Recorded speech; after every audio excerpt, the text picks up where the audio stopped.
just a quick recap, Armia and I were able to take Ujima students on their college tour to San Diego. It was very, very, they loved it. That was the feedback that we got from them. But what they enjoyed most, because I asked what was the thing you loved most, and it was the bonding. So that's always a good thing when our students get to bond and build community. Okay, so I'm going to call the meeting to order officially. Thank you. At 3:04 p.m. And we'll start with our land acknowledgement.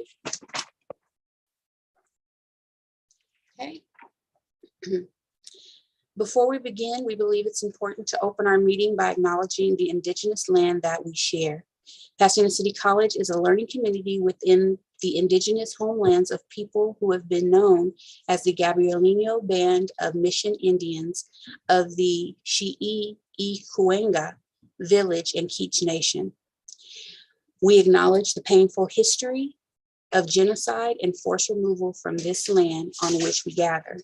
We honor all indigenous people, past, present, and future, and their continued survival and contributions to our society. We also honor the legacy of the African diaspora and recognize that this country would not exist without the free enslaved labor of Black people.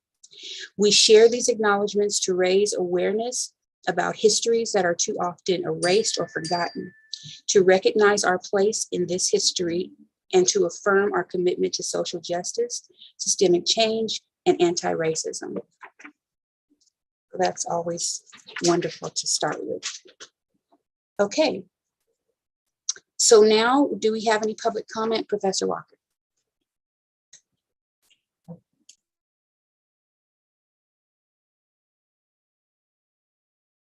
Yes. Can you guys hear me okay? Yes? Okay, perfect. Yes, there are a few public comments. Let's see. I will read a couple and then I will invite the other speakers to share theirs. So, firstly, I will read. Well, let me see. Is Melissa Michelson here? Is Melissa here to read her own public comment? No? Okay. Then I'll read Melissa Michelson's comment. And it reads, sorry. Oh, wait, let me put myself on a timer because each comment is limited to, hold on. Okay, ready? Okay. Hello, Senators. I support the agenda item to vote no confidence in the current Board of Trustees and President. I'm reading it like it's written, sorry. And I'm not alone. At the CEC, a survey was done last month, and in less than 24 hours, 94% favored a vote of no confidence in the president. It would have been 100% except for someone who commented the following. I believe the problem starts with the Board of Trustees. For as long as we have a board that is not representative of the students and the faculty it's supposed to serve, PCC will continue to face this problem. A vote of no confidence is hardly unusual. In fact, you are in the same position as your faculty colleagues of around 7 years ago when a senator brought forward a draft of a vote of no confidence resolution researched and constructed by a team of fellow faculty, and it was brought to the senators. The Senate body fine-tuned it and voted on it, and eventually voted no confidence in the then president and the Board of Trustees. A resolution is simply a statement about a body's position. We passed it and moved on. Without taking part in that highly democratic process, our college would not move forward in a healthy manner. The school needs the school needs some closure, and the faculty need you to vote today for this. Many departments have already done surveys. There's no need to do more. We've had 2 weeks to discuss this within the divisions of each of you. If each of you have been fulfilling your roles to get information back to and get input from the faculty. If you do not have the stats from your divisions, or feel you didn't get enough input from the faculty, you shouldn't feel the need to put this on hold. Your faculty have elected you. You will vote your conscience today, and hopefully that matches with your constituents in your department. The way the country measured the dangers of COVID is through hospitalizations, and they were super high when the president agreed and agreeing board of trustees mandated their students to us to return to the classroom when it was still not considered safe. Students dropped, chaos ensued, testing was spotty, and we lost trust in the leadership of this school. If you are in favor of the overall intent to vote of no confidence resolution today, please don't get bogged down by the details or any individual divisive faculty voices here. Vote yes, and let's move on. Thank you, Professor Melissa Michelson. Okay, so that is the end of that statement. Now the next one. The next one reads, let's see. The next one is from Mahara Sinclair. Is Mahara here to read her own statement? Nope. Okay. At the beginning, hold on, let me start my timer. Very good. At the January board meeting, the faculty presented cogent, data-driven facts to explain why we requested the option to remain remote for 2 more weeks, to wait to see if the hospitalizations decreased, etc. The administration disregarded our national intelligent reasoning, responding non-negotiable exclamation point. This was a violation of our agreement, Spring MOU .12, in addition to numerous infractions detailed in the proposed vote of no confidence document. This violation threw our relationship into a state of dysfunction that lasted 2 weeks until functionality was restored. However, the administration has not yet accepted responsibility for the needless disharmony they instigated. Instead, they maintain a punitive stance, mischaracterizing conscientious faculty as insubordinates. First, they threatened with suspensions and now counseling, quote unquote, sessions to extract a promise that this won't happen again. We are filing a vote of no confidence because we are very afraid that their steamrolling abusive posture will indeed happen again. This relationship has become abusive and it is not acceptable. A vote of no confidence is in order. And that is Mahara Sinclair. Okay. Now the next the next comment is from Chris Pilon. Is Chris here? Oh, I see Chris. Okay, Chris, can you unmute yourself? Okay, I'm ready. Okie dokie. Go for it. Hello, this is Chris Pilon here once again to bring 2 things back to your attention. The procedural violations in the process of the dissolution of the graphics program, and that a great disservice has been done to students of color and lower income by this action. I don't know who precipitated this action. I do know it was not the VAMS faculty, but it has been done with great effort to obscure both the event and the rationale for dissolving the program. There are aspects of the program that could have been updated, but without faculty, this is not going to happen. The choice to not hire even one replacement faculty was deliberate. College procedure is clear. Any proposed dissolution must appear on the Senate agenda as new business. This has never happened. Gina's contention that including it as part of her president's report is the same as new business is wrong. Furthermore, she described the illegal vote in November as a formality. This shows her disrespect for the board policy. When the dissolution again appeared on the February 7th agenda, it appeared as old business, not as new business as the AP requires.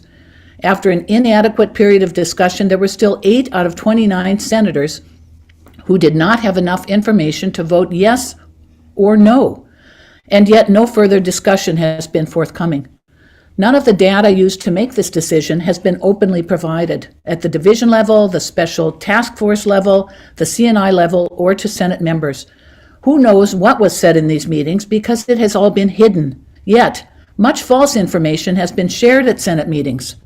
Valerie Foster stated the program was too expensive with no evidence. This is false. VP Ramirez stated that the only certificates considered by the college are the transcribable certificates looked at by the chancellor's office. This was echoed by Sheila Rose in a prior meeting. So all certificates of achievement and occupational skill certificates are pointless? That's the first I've heard of that in 28 years teaching at PCC. Graphic Communications was a vocational program, not a transfer program. This disdain that this dissolution shows for the students who profited from the program is palpable. The college was spending too much money on them. The certificates they earned were not worthwhile. Nobody was interested in taking these classes. What kind of a message is this sending to students who have struggled with the school experience? How does this make them feel welcome at the college? Not everyone in our community is ready for a transfer pathway. Some need to gain confidence and a sense of belonging in the world of higher education before they can see the importance of an AS degree. I am ashamed at the way this process has been handled, the damaging misinformation, the way this makes the college's claims of support for students of color simply lip service. Let's get the truth out and find out why this program was canceled. Thank you. Thank you, Chris. Just want to reanimate that you all get 3 minutes. So we have 2 more comments. We have Geeta Indoor.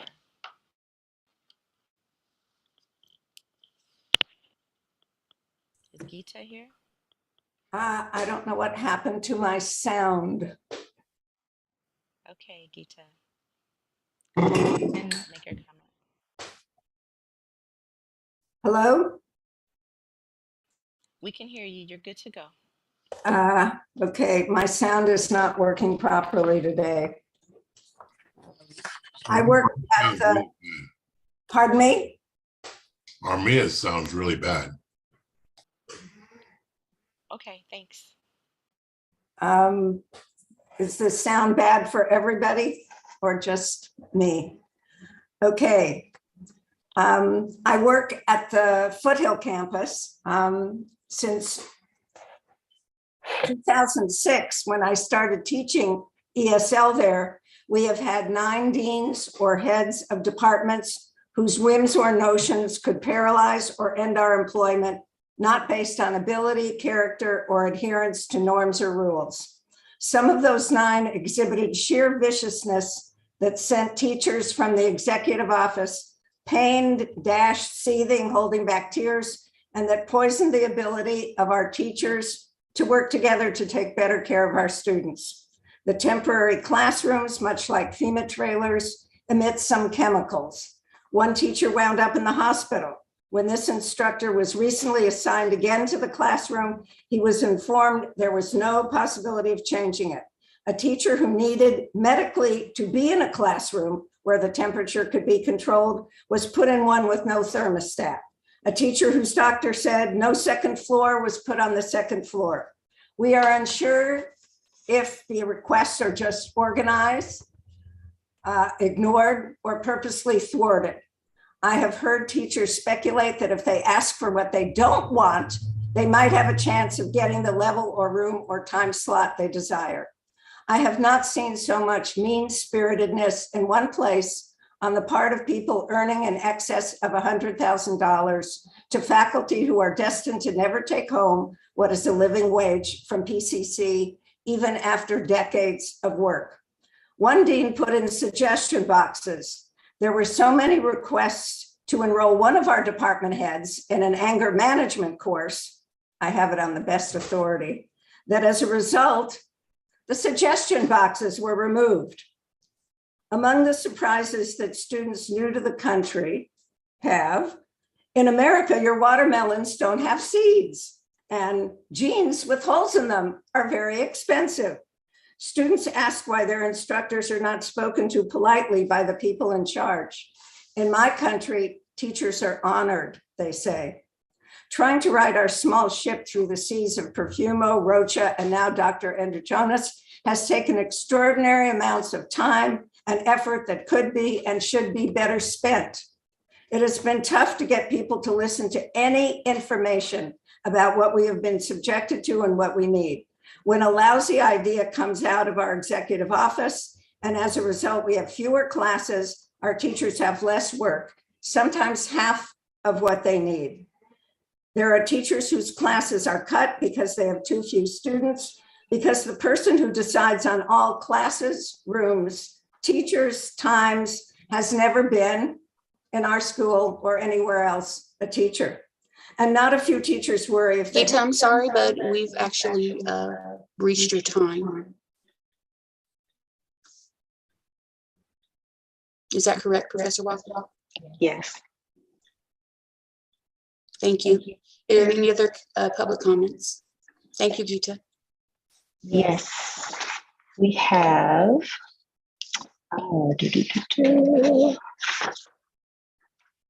Dr. Bernardo. Is Dr. Bernardo present? I see Dr. Bernardo. Okay. You have 3 minutes. Oh, wait, before you begin, sorry. Can y'all hear me better now or no? Yeah? Okay, thank you. All right, you have the floor, Doctor. Good afternoon. I wanted to share some results from the polls that have been sent out of adjunct faculty who responded to the poll asking whether or not they supported a vote of no confidence in Dr. Androjonas. 55% said yes, 11% said they were neutral, but they would support it if the majority did, and only 34% of the respondents said no. I asked if I could share some of their comments, why they responded as they did, and here are some replies. I'm deeply disturbed by the reports I hear regarding a frequent lack of civility and transparency in communications from Dr. Androjonas and the rest of executive leadership. I believe there is deliberate, calculated, and repeated silencing of input that is at odds with the positions of the executive leadership. I perceive repeated intimidation tactics that are antithetical to shared governance. Another, our voices are not heard. Dr. Androjonas appears to have her own agenda. Another, Dr. Androjonas did not engage or exhibit equity and fair governance in her position of leadership at this institution. Another, does not listen to or respect faculty input, disregards, and has clear disdain of the non-credit division. Another, it has been disheartening and rather sad to a point of not wanting to participate in anything other than my daily job functions. Another, from some of her emails, it appears that Dr. Androjonas is somewhat entitled, comes from money. Some of her emails have a certain tone, and it is an affront to many. Another, Dr. Androjonas is more concerned with achieving whatever agenda she has that will make her the most virtuous PCC president in history. Meanwhile, the education and safety of students suffer under her leadership. As someone who's seen PCC thrive under supportive leadership from past presidents, such as Dr. Kostler in the 90s, I can only sum up Androjonas's work as an embarrassment. PCC better. Make students and faculty proud to be here. Another, this administration is so heavy-handed in their dealings with faculty and staff that I fear retaliation. Another, President Androjonas has failed PCC in too many ways. She has acted with complete disregard for the concerns of students, staff, and faculty, running the college like a dictatorship where she and her group bully and intimidate anyone that disagrees with them. Another, I am fearful of losing my job because I decided to stay remote. I do not trust that the current president can make decisions for the greater good. Her decisions do not line up with the ideology of PCC. The unwillingness to compromise placed unnecessary burden and stress on us. 2 weeks is a small ask in the scope of a global pandemic. Another, PCC has developed the reputation of being an increasingly acrimonious and hostile environment. I have considered quitting.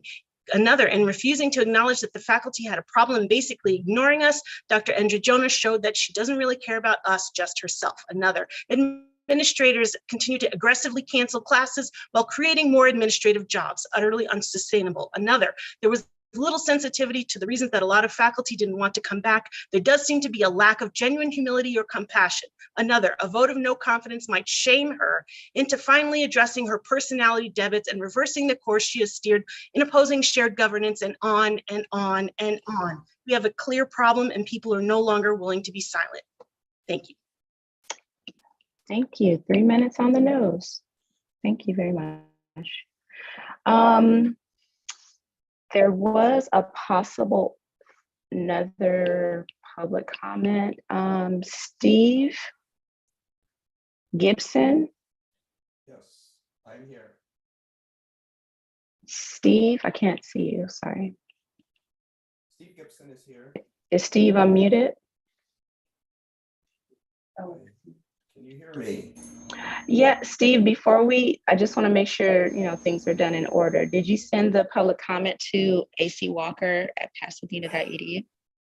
I sent to Faculty Senate. I'm not sure which address I used. Oh, okay. Yeah, all public comments have to be sent to that address. So did you want to table it till next time and send it back out? I can be very brief, 1 minute if I'm allowed. Yeah, that'd be out of order. I'm so sorry. I apologize for that. Okay, thank you. Mhm.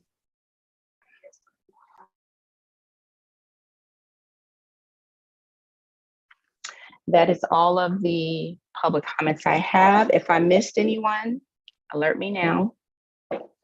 You will not believe the amount of emails. I sent a request for a public comment at 2:30. Oh.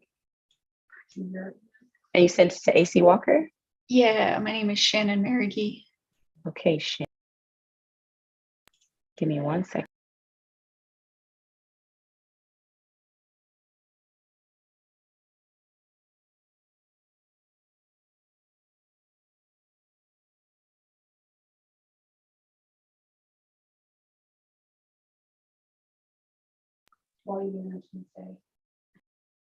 Okay, I don't see it. And you sent it to AC Walker at Pasadena.edu? Yeah, at 2:31.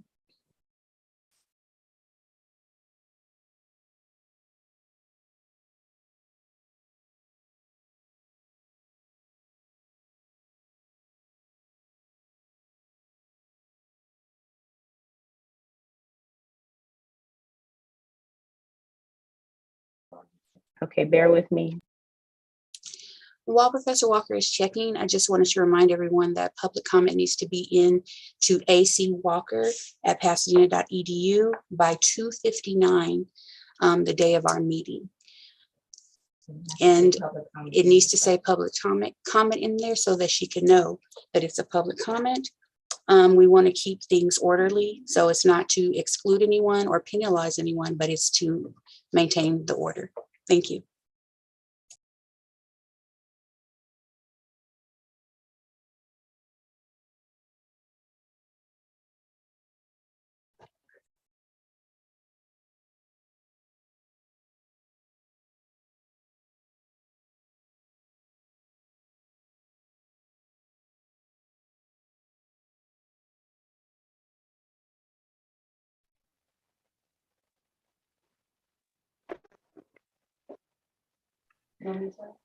So Shannon, I do see your email.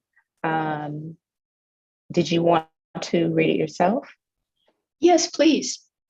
Awesome. You have 3 minutes. Thank you. Uh-huh. Yep. We have a responsibility to affirm a vote of no confidence in order to establish healthy boundaries and build a healthy relationship between faculty and the PCC leadership. I know the COVID crisis has passed for now and everyone's tired and just wants to get back to normal. It can be tempting to just forget about it and move on. But let's take a moment to remember how upsetting it was when faculty, staff, and students were forced back to campus a few weeks before it was safe, when hospitals were overrun. We didn't feel safe, and neither did our students. As teachers, we had to choose between doing what we thought was right and obeying orders. We had to choose between keeping our students and ourselves safe and keeping our jobs safe. What a terrible situation for the PCC leadership to put faculty in. And they did so without remorse, without transparency about why they were doing it. And since that time, they haven't so much as acknowledged their mistake, let alone apologize for it. This shows that they don't consider it a mistake. Their judgment is poor, and they've given us no reason to have confidence in their ability to handle the next crisis well. The vote of no confidence resolution before you points out how the president and board of trustees have failed to, at a minimum, as by law, consult collegially with the academic senate on academic and professional matters, of which deciding when to return to campus certainly qualifies, violating points 1, 5, and 6 of the Academic Senate purview, the 10+1 purview. Remember that consulting collegially is defined by law very specifically as either 1, deferring to the Academic Senate's judgment, or 2, sitting down with the Academic Senate to negotiate the matter. Neither of these things happened. There's a lot of advertising of the president's hour with open door cookies and candy since this vote of no confidence came to light, in the hopes that people will just forget about what happened because they're mild-mannered teachers who really just want to teach and don't like conflict. I get it, me too, but this is about healthy relationships. Healthy relationships require boundaries, whether that's between 2 people or, like in this case, between the Academic Senate and the PCC leadership. Affirming a vote of no confidence sends a strong message. It establishes a boundary saying, it's not okay for you to treat us like this, and by extension, treat the faculty like this. You need to respect and value us. You need to welcome the process of shared governance.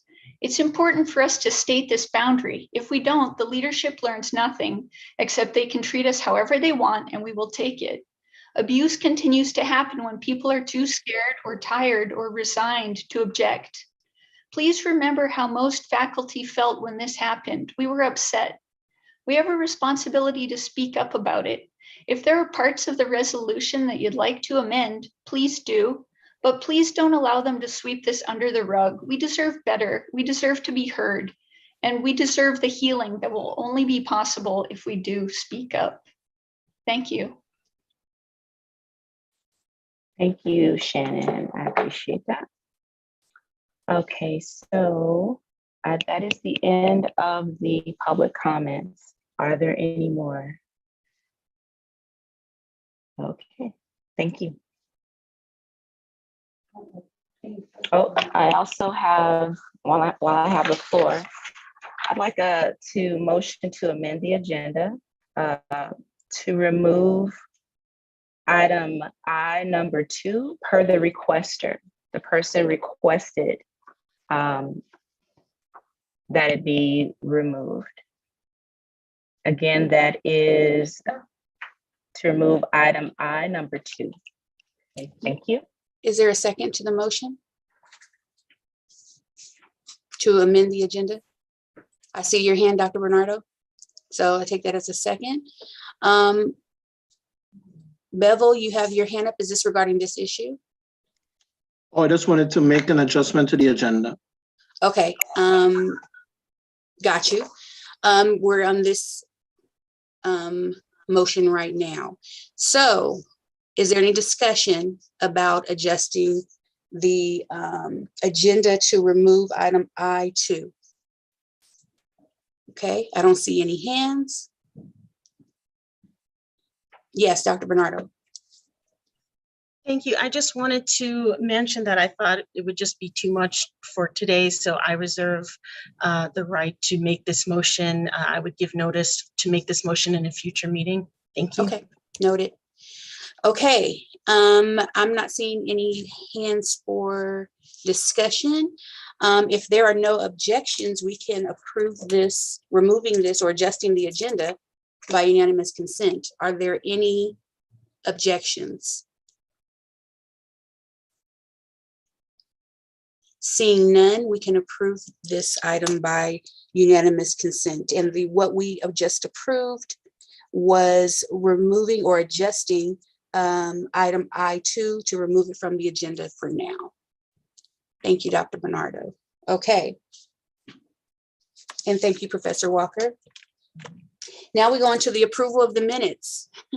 Can someone motion to approve the minutes? Professor Constantine, is that your hand to approve the minutes? Oh, no, I'm sorry. You wanted to adjust the agenda. Go ahead. Yes, I just wanted to add an item to the agenda, increasing adjunct representation in the Academic Senate.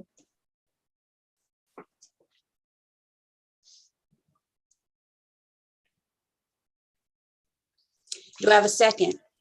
I second. Okay, is there any discussion on this matter?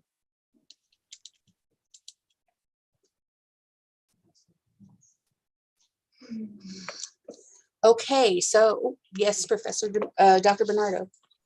Hi, yes, I'm just, I think I'm still a little bit unclear as to how academic senators get chosen. I think there was a little bit of confusion last time about how that actually happened. So you said it doesn't go through this body.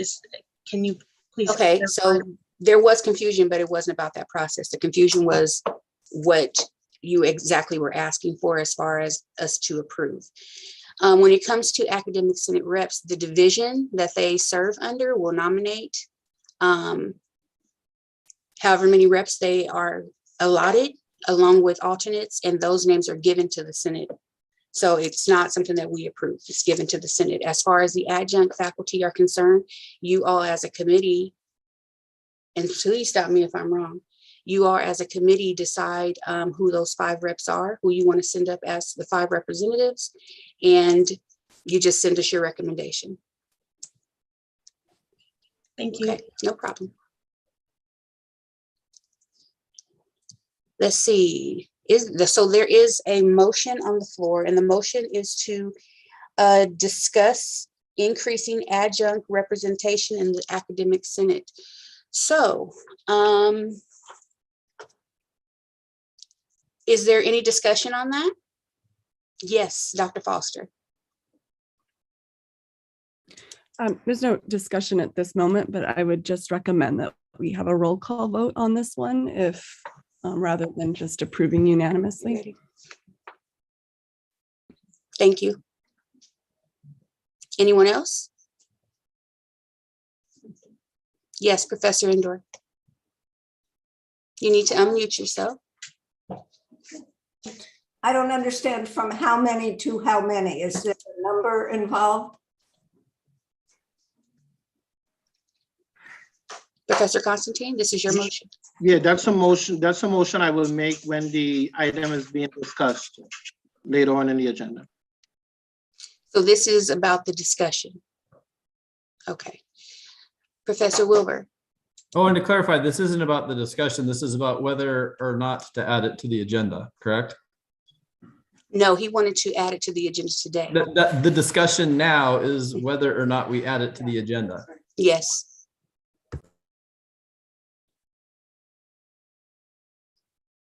Okay.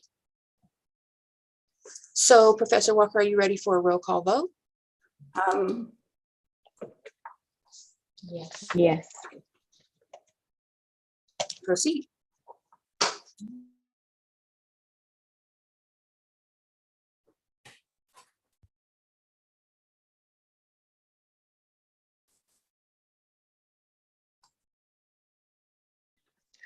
I have Okay. point of information.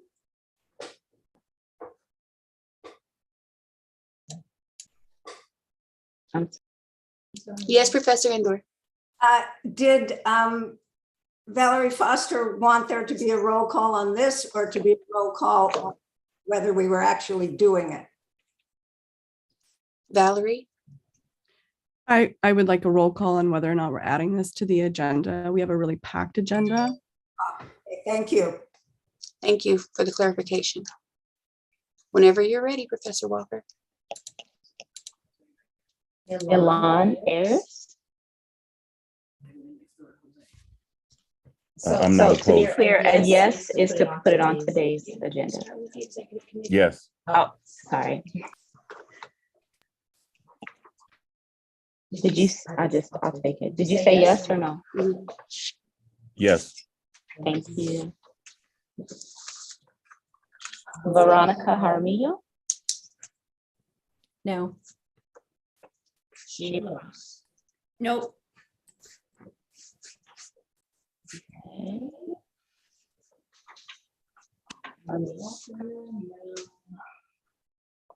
Constantine. Yes. Indor?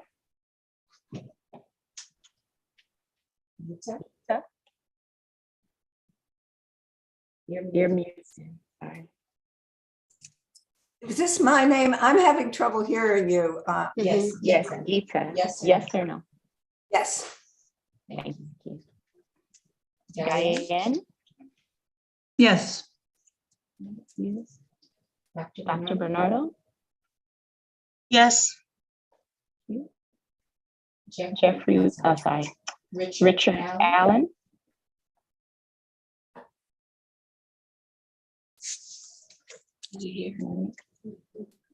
once again, Richard Allen. Okay. I see in the chat I have an echo. Sorry, guys. Give me 1 second.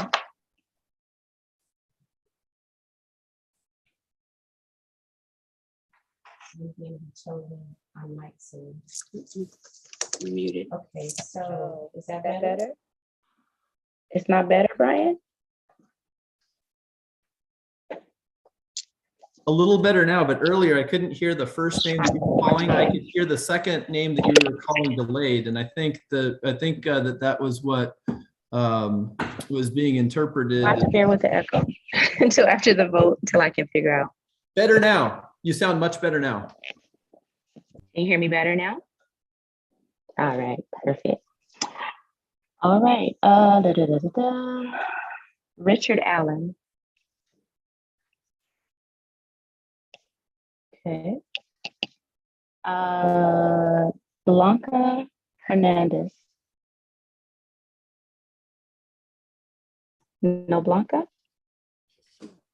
Oh, I'm sorry. Oh, no Blanca, okay. Talene Seropian? Abstain. Abstain, okay. Jeff Huff? Abstain. Okay. Carmen Stevens, I'm sorry. That's okay. Yes. So your vote is yes. Okay. Tim Melnick? Yes. Yes. Okay. Vanitha Swaminathan? Yes. Okay. Lindsay Ruiz? Yes. Amy Tahini, sorry, my glasses. Tahani. Oh, my bad, it's not in red, sorry. Blanca Rodriguez?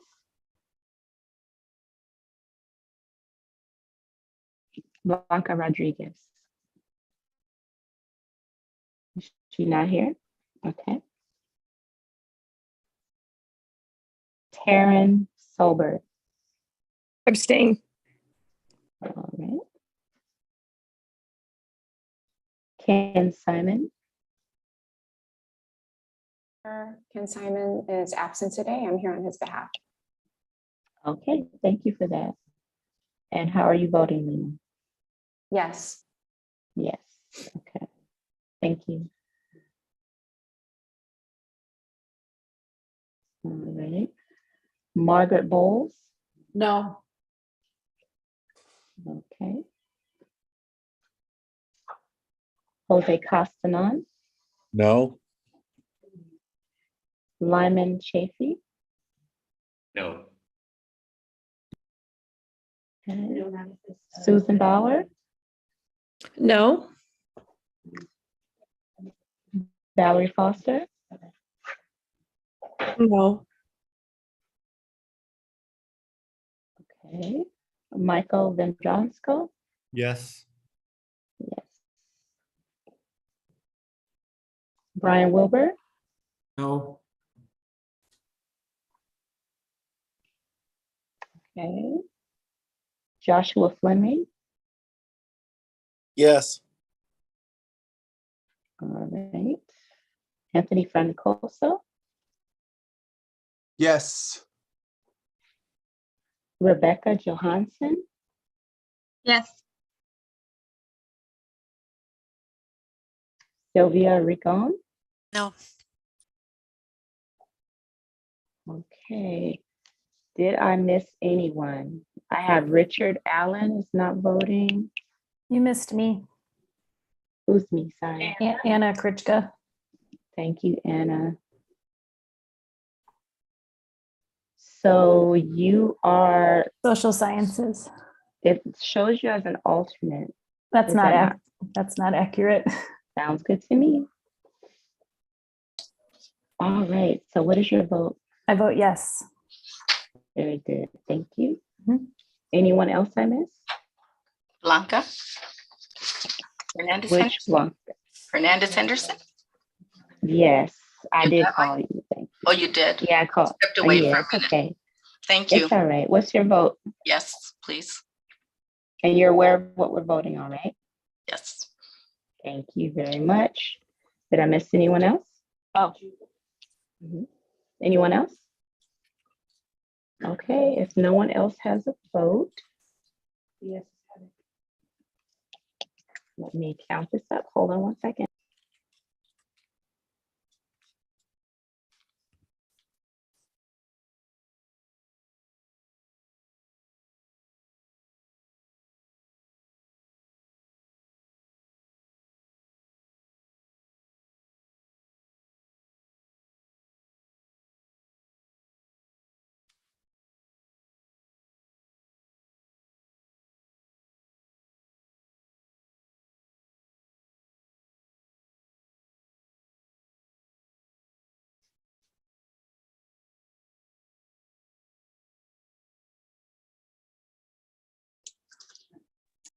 Okay.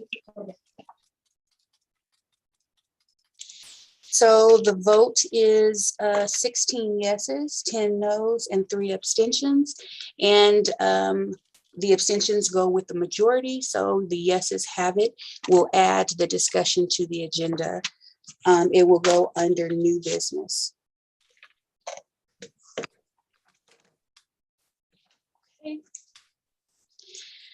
All righty. So can we move on to the minutes? So can I get a motion to approve the minutes? So moved. Thank you. Is there a second? Thank you, Margaret. I see that. Thank you, Margaret. Okay, is there any discussion? Okay, then if there are no objections, we can approve the minutes by unanimous consent. Are there any objections? Seeing none, the minutes are approved. Awesome. So now we're on to our constituency reports and FA. Mark Wentworth, I saw you here, I think. I am here. Oh, great. There you go. Very quickly, we submitted over spring break, we completed and submitted our sunshine document for negotiations that should begin soon.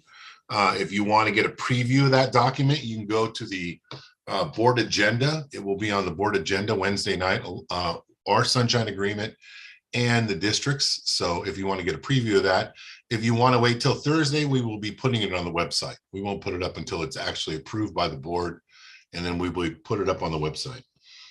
In addition to that, we do have a general meeting next Thursday at noon, and it will be on Zoom. And that is my update. Thank you so much. We appreciate you. Okay, next, do we have an adjunct faculty report? Adjunct faculty. Oh, I'm Yes, so hi. sorry. Before you go, I see a hand up. Yes, Lyman. I'm sorry, Dr. Bernardo. Yeah, I'd just like to ask Mark what it is that's going to be up on the website on Thursday that we can preview for them. You can actually preview it now. It's on the board of trustees agenda. If you want to go to their site, you can look at it. But what it is the sunshine document is where we have to list what we plan on opening in the contract to negotiate.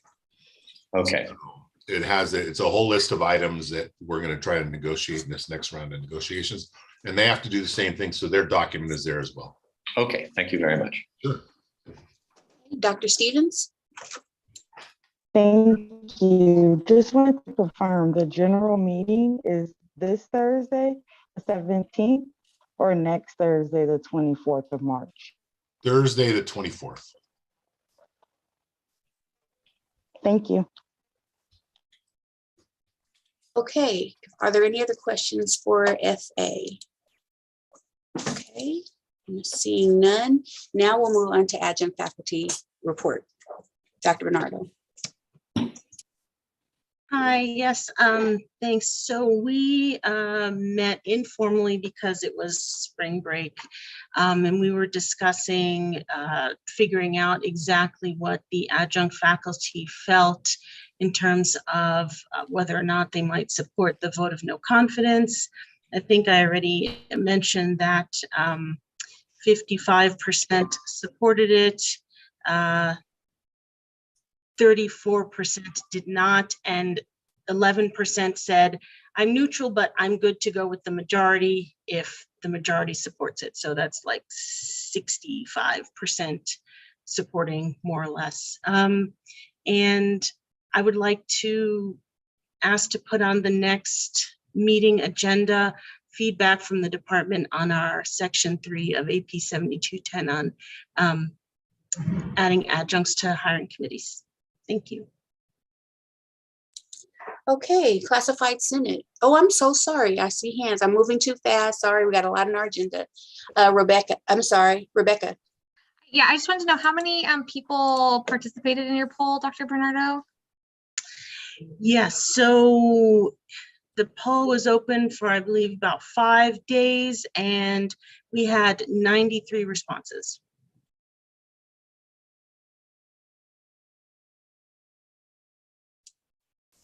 Dr. Foster. Dr. Bernardo, how many adjuncts are serving at PCC? I believe that information is on the Chancellor's data mart. I'm just wondering, okay, can you estimate approximately how many % of all the adjuncts voted then? I don't have a current tally.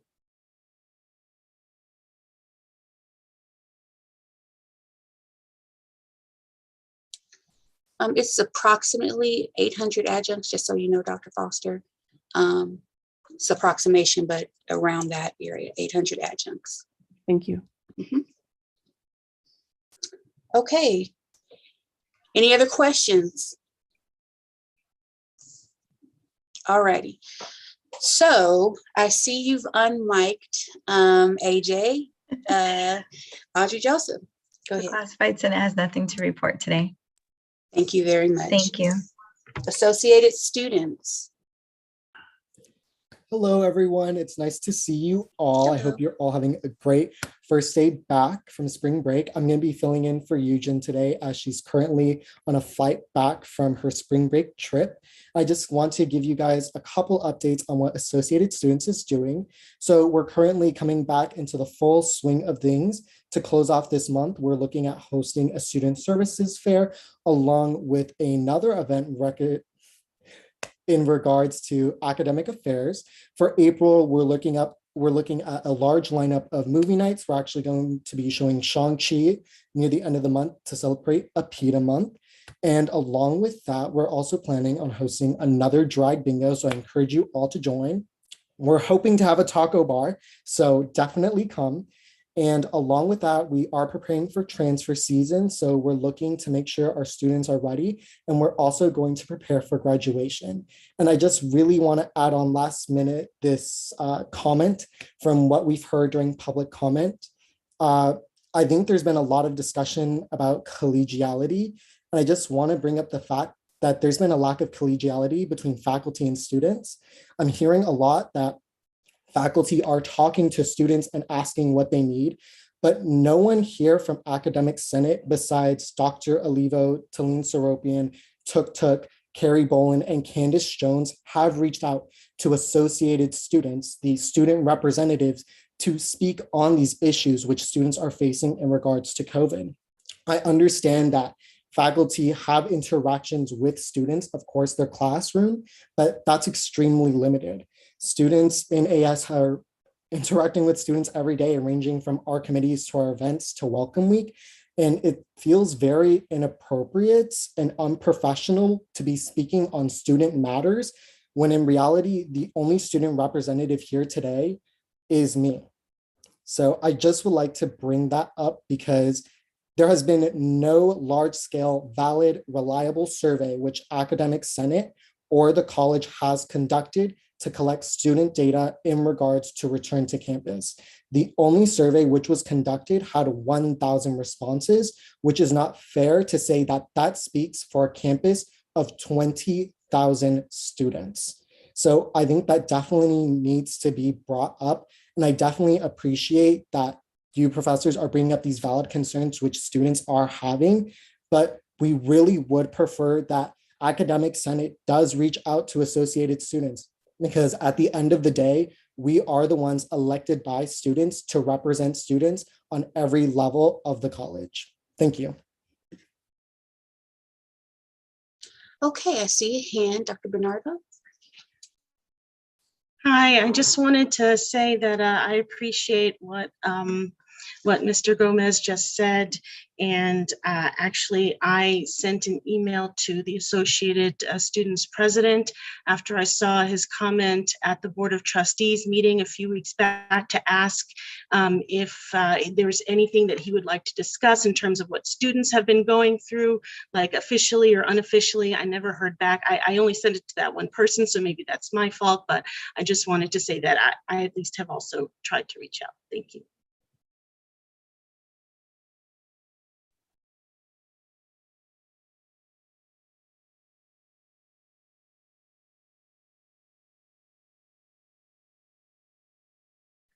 Okay, Marcus, you can unmute. Just to clarify, Dr. Bernardo, which email did you reach out to? As Emmanuel does have two emails. He does have his ASPCC email and the ASPCC president email. So depending on which one you may have sent it to, it could have had impact on that. But I could definitely bring it up to him. I'm sorry, I think I sent it to the ASPCC president. Okay, I'll definitely bring it up with him then. Thank you. Okay, Dr. Stevens. Hi, thank you for sharing. Two questions. I guess the first one would be, what way and method would you guys prefer that we reach out to you? Kind of as Dr. Bernardo had just shared, would you like us to reach out to the president or to all of you guys as a body, or which method? So that would be my first question. I would say definitely you could contact any AS member. All of our information is made public on the college website, and I could even send my email into the chat, and I would more than be willing to bring this up at our next meeting this Wednesday. Thank you. Awesome. And then the second question is regarding the 1,000 students, I guess that either were outreach to or that replied to a survey. Who sent out the survey that 1,000 students replied to? We're not 100% sure on who sent out that survey, but we were just sent the data regarding it. So we're not 100% sure if it was someone from our team, someone from faculty, or someone from the executive management, but we could definitely look into it. Thank you. Okay, are there any other questions for Associated students? Okay, then we will move on to Management Association.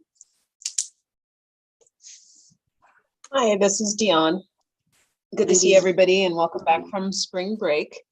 The Management Association had their meeting the Friday before spring break, and some of the things that we discussed was working with Jason Robinson regarding professional development and aligning our committee with the professional development travel and conference request in an effort to maximize available funds through that process.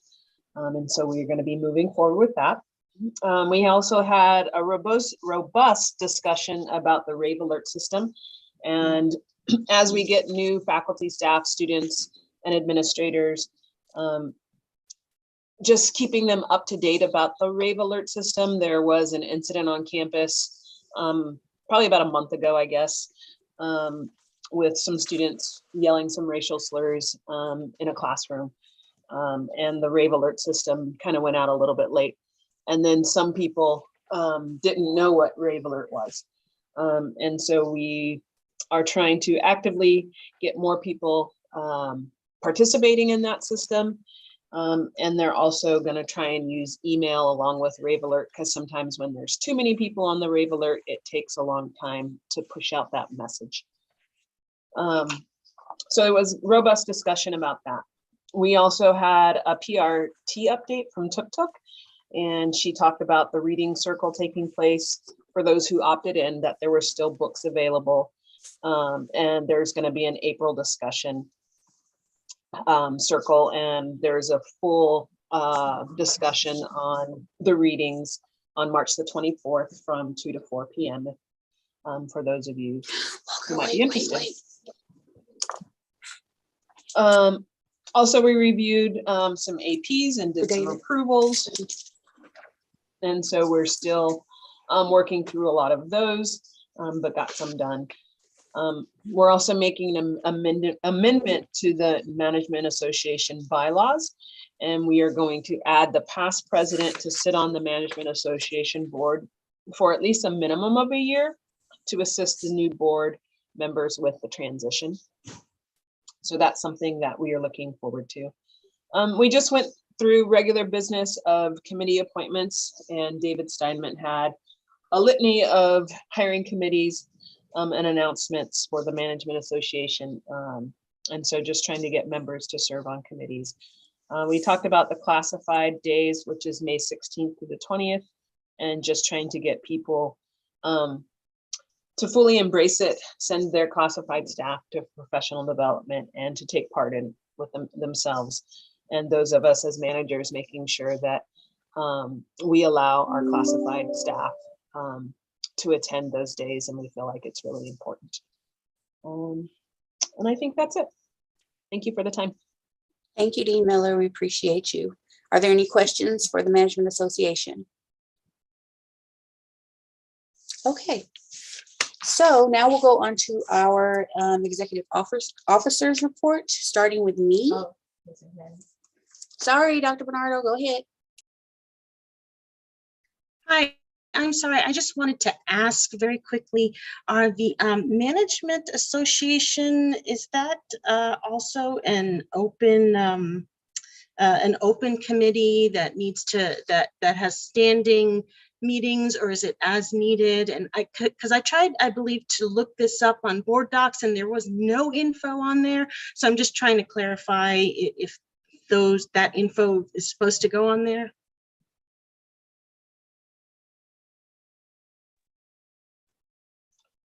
So the Management Association does have a standing meeting. We are not a union, and so no, we don't use board docs. We do our own agendas. So I don't know if that answers your question.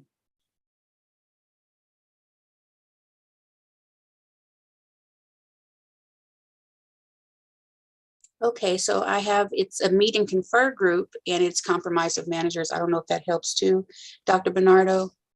But are there any other questions for the Management Association? Thank you again, Dean Miller. Okay. I'm going to run through my report very quickly because we have a lot to discuss with a little bit of time. I talked with the district, and they said that the $75 per COVID test plus booster incentives will be paid at the end of the semester in one lump sum. And they're also working on how to upload the your booster information, and that's still in the works. Also, distance education, that 5-hour, if you did that 5-hour workshop or training, that has expired. So going forward, you will not be able to use that as your DE certification. In general, DE certifications must be recertified every 3 years. So if you did that 8-week or 10-week, however long it was, a certification, you may be, it needs to be renewed every 3 years in order to be current. And that is it for me. Do we have any questions? Do we have a vice president's report?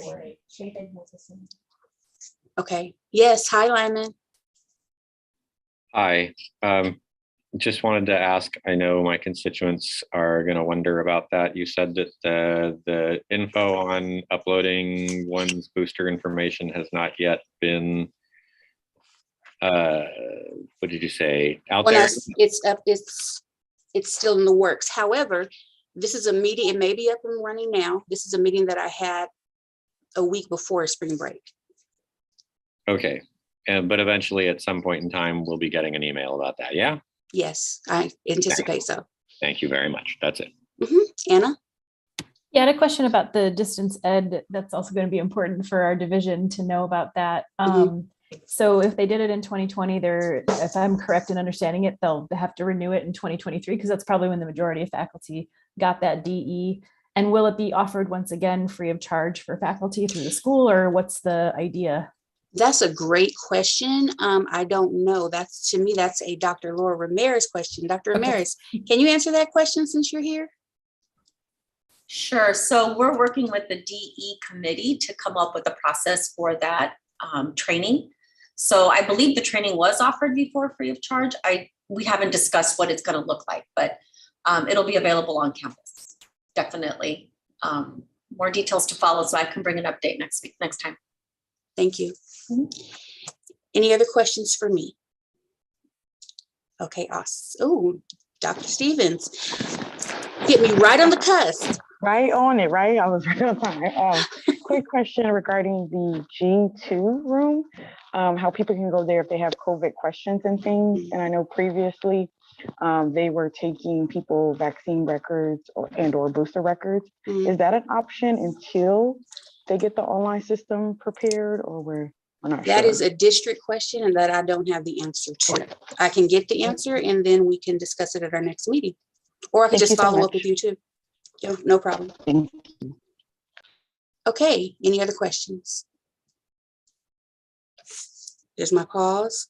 Now I'm moving forward. Okay, do we have a vice president's report? Okay, just first of all, happy Pi Day, everyone. But the only report that I have is we're still looking for people on the hiring committees we need one more person for the hiring committee for the assistant director, enterprise application services, and for the flea market clerk. So if anyone's interested, please email me. Thank you. Awesome. Do we have a secretary's report? A brief report. It was requested, it was asked of me to ask senators to please, if they are going to make a motion or a statement, to please be mindful that we're taking notes. So please be as clear and as possible, and try not to talk too fast. This was requested of me, and so that we can record things properly. And also just to reiterate, making sure if you have public comment to have it into us by 2:59 the day of the meeting. Also, please, to help me out, put public comment in the subject. That helps me out tremendously. And I believe that is it. Thank you. Okay, do we have a treasurer's report? Yes, we do. So just to read our current account balances into the record, our business savings account is currently $22,295.82, which is an increase of $219.85.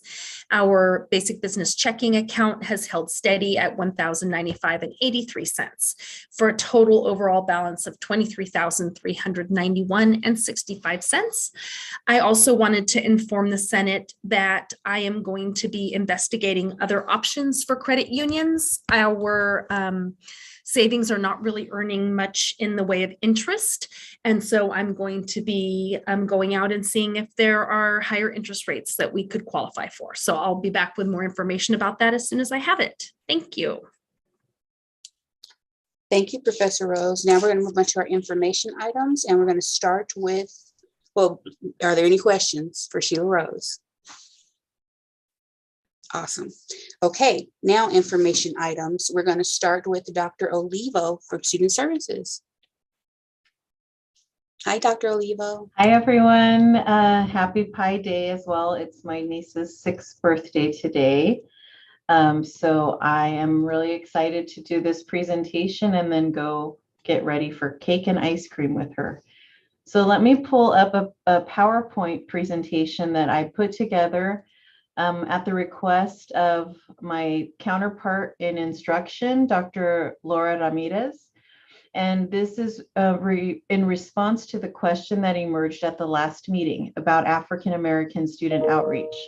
So I'm going to go through the information quickly to give you all an update on the kinds of activities that we have put in place on behalf of the executive cabinet of the college in collaboration with all of you stakeholder groups.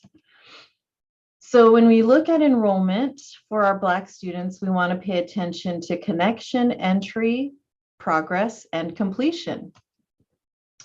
And I wanted to give you the numbers. Here is our student enrollment for African American students. And you can see this column here for spring is 17-18, 2017-2018. And here is this year. We were at 1,150 in the spring of 17. This is 18-19, 19-20. This is 21-22 is 780.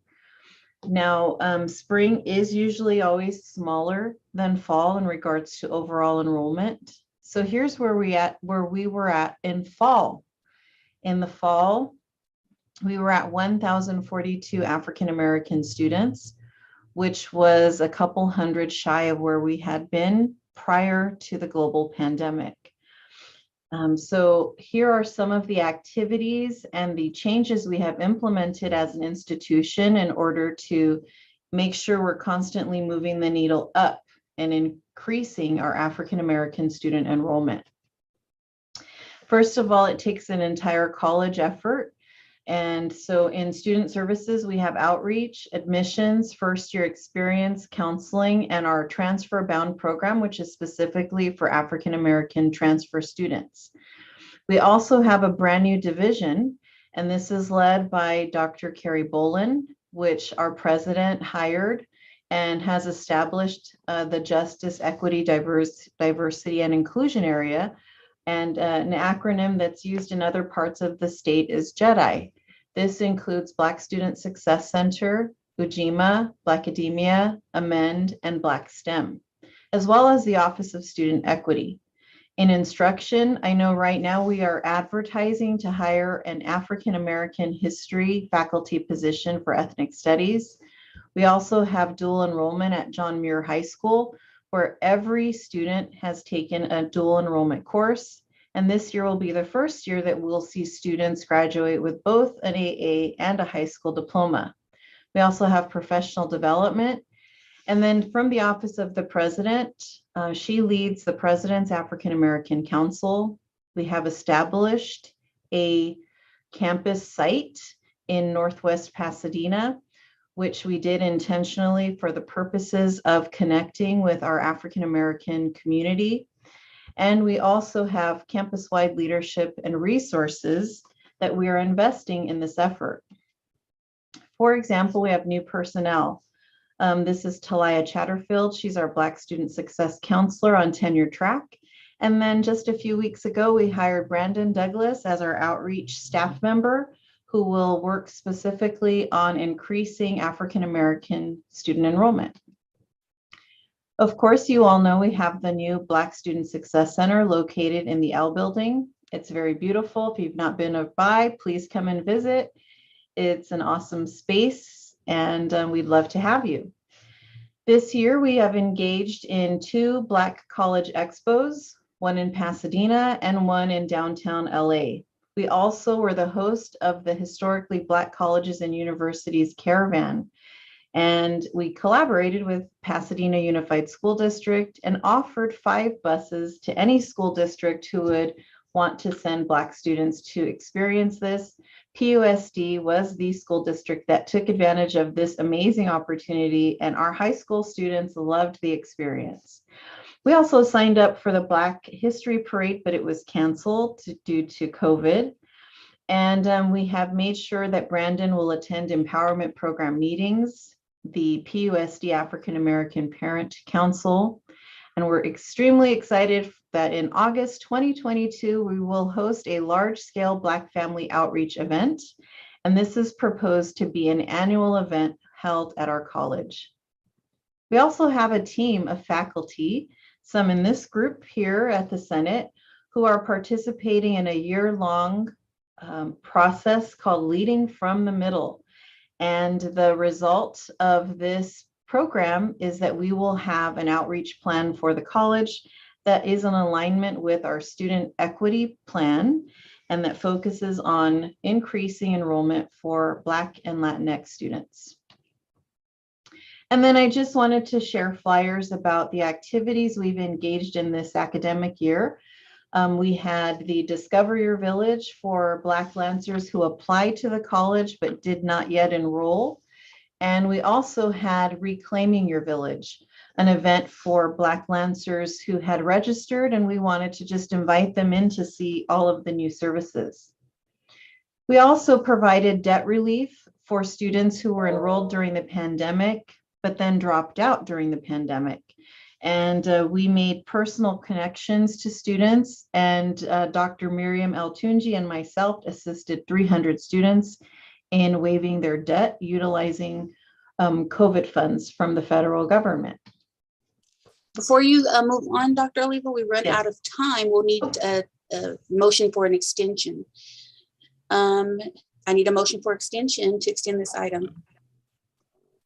I see your hand, Double Constantine. Is that to extend the item by how long? Yeah, move to extend by 5 minutes. Okay, and a second by Carmen Stevens. Is there any discussion? Okay, if not, then if there are no objections, we can approve this by unanimous consent. Are there any objections? Seeing none, you have an additional 5 minutes, Dr. Oliva. Thank you. And so in the Office of Transfer and Honors, our Associate Dean Tamika Alexander created this service where everybody at our college who volunteered had a list of 15 African-American students they would take responsibility to connect with. So we had this outreach, and I do believe this is the reason why we were able to get to over 1,000 African-American students enrolled in fall. This was incredible, and it started 2 years ago, and we've continued to do this. For example, we did it for our HBCU caravan. It was so successful. It was amazing to be there all day and to witness our students get accepted to HBCUs. And I even was able to meet 2 of our students who got $12,500 scholarships to attend their HBCU of choice. So it was awesome. The foundation gave us $4,000 from flea market funds. So please don't sleep on that opportunity to help us pick a flea market coordinator. All of that money comes back to our students. So we were able to give $4,000 worth of Southwest plane tickets so students can go and visit their HBCU of choice. And then of course, Black Grad. This is an awesome opportunity to celebrate our Black graduates, and it really does pump up our students so that they get excited about finishing here in this really cultural, significant way. And then we also remind our students to submit their external transcripts. Many of our Black students, just like a lot of our students, have attended other colleges. And so we had one of our staff create a video, and we said, you don't have to stand in line. You just come to the transfer center by March 1st and give us all your transcripts, and then we'll help you make sure you can graduate this year and transfer. We also have African American students participate in PCC Complete. And this is where students get second day priority registration. We also do auto graduation. So students who've done all their classes here, we check and see on our own if they're eligible to graduate, and then we send messages to students to let them know. And we also know exactly how many degrees we need to confer for our African-American students to surpass our number from last year and in the different categories. And then to close the racial equity gap, we need 28 more degrees conferred to African-American students. Of course, we always want to do better, and the goal is to be a better institution for our African-American students. With that being said, the deadline to apply to participate in and graduate for this year is April 11th. So please help us get the word out to our students. And we look forward to doing even more, everything we possibly can to ensure that we are increasing African-American student enrollment and student success. And I will just say from our department, our division of Justice, Equity, Diversity, and Inclusion, JEDI, they're working so hard on outreach and also doing inreach to our 18,000 students and the 1,000 Black students who are enrolled here. We have our Student Equity Planning Institute. There's also a climate survey for our students to let us know how they're feeling, as well as all the employees. Our Black Student Success Center outreach efforts, our Black resource page and guide. There's community engagement, pre-enrollment efforts, and then creating a pathway for our Black students. I'll leave it at that, and I thank you so much for the question. Dr. Ramirez, Dr. Bolin, and myself really appreciate the opportunity to shine some light on everything that we're doing as a college to increase our African American student enrollment. Thank you.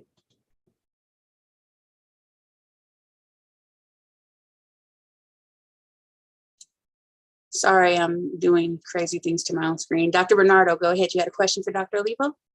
Yes, thank you. Hi, I'm just trying to get a clarification. I think that Dr. Olivo said that every student at John Muir High School has to take a dual enrollment class before they graduate. Is that correct? No, Dr. Bernardo. What we did is we have every student at John Muir High School has taken a dual enrollment course. And we started with the 9th graders that took our Introduction to College class. It's a 1-unit class called Counseling 10. And I know that we started that with the principal there around 3 or 4 years ago. And we work very closely with our counselor, and her name is Alejandra. So I see that you have a puzzled look on your face, and I'd be happy to discuss this with you outside of the meeting. Okay, are there any other questions for Dr. Olivo? Thank you, Dr. Olivo. We appreciate you, and we appreciate your time and the efforts that you do for Black students. Okay, and now we have an instructional update from Dr. Ramirez. Hi, good afternoon. So I wanted to share a little bit about CTE. We talked about it at our last meeting. And I just wanted to give a brief overview of what goes into a CTE program in order for us to be able to not only offer it, but for the college to get credit from the Chancellor's Office for the Student Success Funding Formula. So everyone is familiar with the PCA, I'm sure, which guides how we do our curriculum. How do we identify a program, or how a program or course is identified as career technical ed is based on the top code, right? So every course and every program is assigned a top code, and that's how they're identified as being vocational. And why do we need to do this? Well, that's how the Chancellor's Office can track for MIS purposes, how many students are enrolled in a vocational program, what the demand is for vocational programs, what the outcomes are. And that all goes into different formulas, including our Perkins allocation and our strong workforce allocation. CTE is meant to prepare students for careers and gainful employment. So we have training opportunities. We offer certificates of achievement. Those are transcribable. So in order for a certificate to be transcribable, it has to have at least 16 units. There are cases where there's less than, but the Chancellor's Office is really pushing towards at least 16 units for a certificate of achievement to be transcribed. We can have CTE programs that also offer local and ADTs, as well as opportunities for transfer. And again, all of that is tracked, and it's definitely linked to the student-centered funding formula. Our CTE programs are closely aligned with employability. So are there jobs? Are we offering programs that offer jobs to students, and that they offer jobs that have competitive wages? So again, the PCA pretty much outlines what we need in order for a CTE course or program to be approved. We have to follow the same rules and regs that we do for a regular ADT, associate's degree, local. Certificates, we go as well with our certificates. We need to make sure that, again, they're competitive and that they're aligned with the employment market. Part of the approval process, which is different than our traditional liberal arts programs, is that we go through the Los Angeles Consortium. So you may be aware that Pasadena City College now is the holder of the LA Consortium. So it used to be the LA Orange County Consortium, and we have broken off. And Pasadena City College is the lead for that. So any CTE program within our region needs to be approved by the consortium before the chancellor's office even looks at it. And part of that approval process includes making sure that we provide labor market information, again, showing the number of jobs in the region, the wages, and the forecast. We need to show that the program will provide students with a living wage when they complete. We need to be able to forecast how many people, how many students will actually complete the program. And then the other purpose of the consortium is to make sure that we're not oversaturating the market or competing with our local schools, right? So if, for example, Mount SAC has a similar program and there's only limited capacity for students to be gainfully employed, then the consortium would not approve that. Other things that we look for internally are the capacity. Do we have the faculty? Do we have the facilities? Do we have the infrastructure? Part of this process includes the development and ongoing advisory council. So all of our CTE programs need an advisory council, which includes not only our faculty, it can include also representatives from the four-year institution, but most importantly, it includes people from business and industry. And the role of that advisory council is, number one, to make sure that our curriculum is up to date, that it's appropriate and meeting industry standards. Also that we have the right technology. So is the program, does it have the resources it needs to produce competitive students when they get into the job market? What kind of resources we need? They also give us information about local employment outlook. This is important for programs, for example, like nursing, if we know that there's going to be a big wave of hiring, or in any other industry, and any other general recommendations that the program would need. There's also a 2-year review. So the curriculum must be updated every 2 years. And that includes input from the advisory. I think that's something that we're working on locally to make sure that all of our programs have that 2-year review.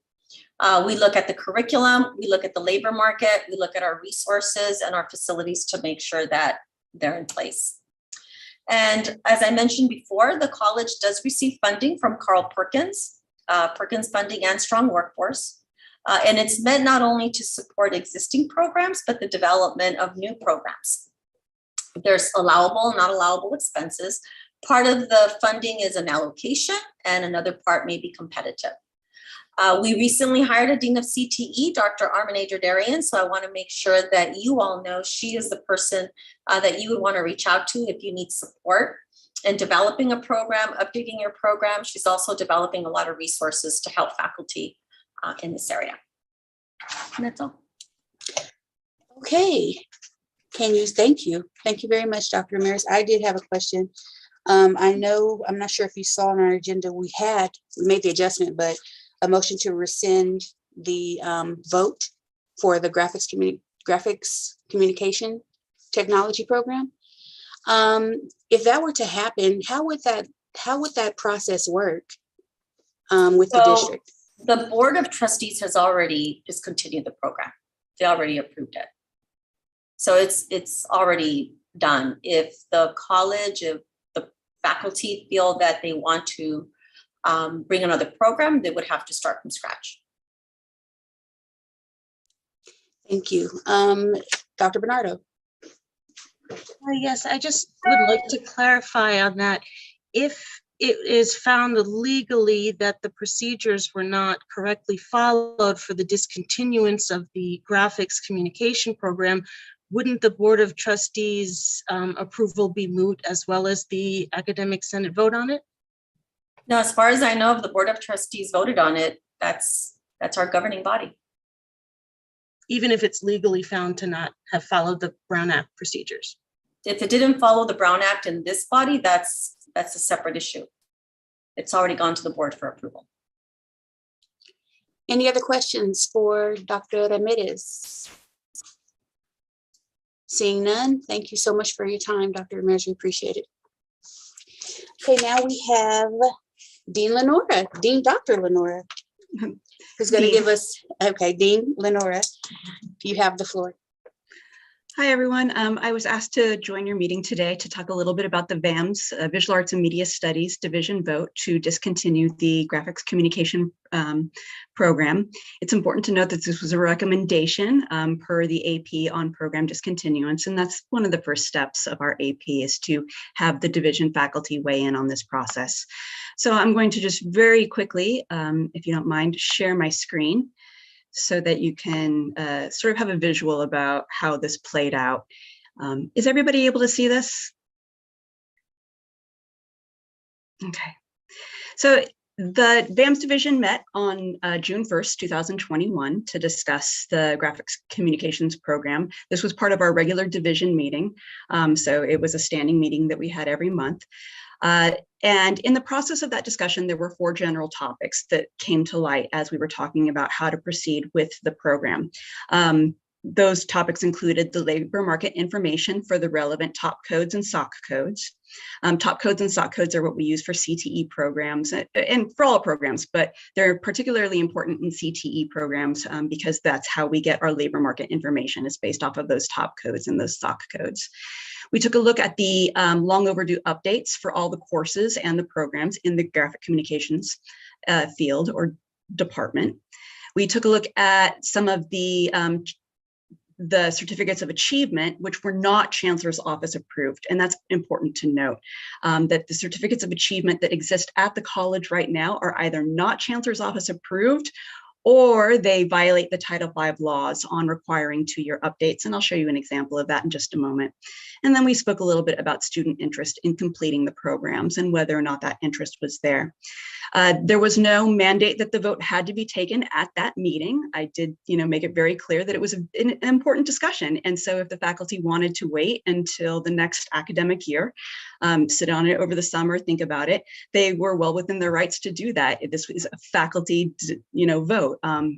But they decided to vote at that meeting, and their vote was to recommend the discontinuance of the graphic communication program, as well as all the courses associated with the program. So they didn't have to take the vote then, they decided to. There were other options provided to them.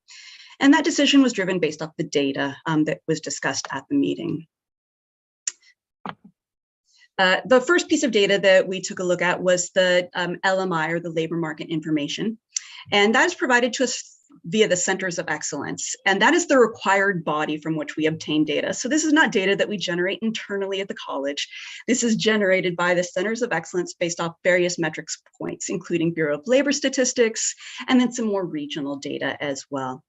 And the data that we were provided with from the Centers of Excellence indicated a couple of things. As of May 26, 2021, they had indicated that students were not able to earn a living wage in printing and lithography fields, those associated top codes and SOC codes.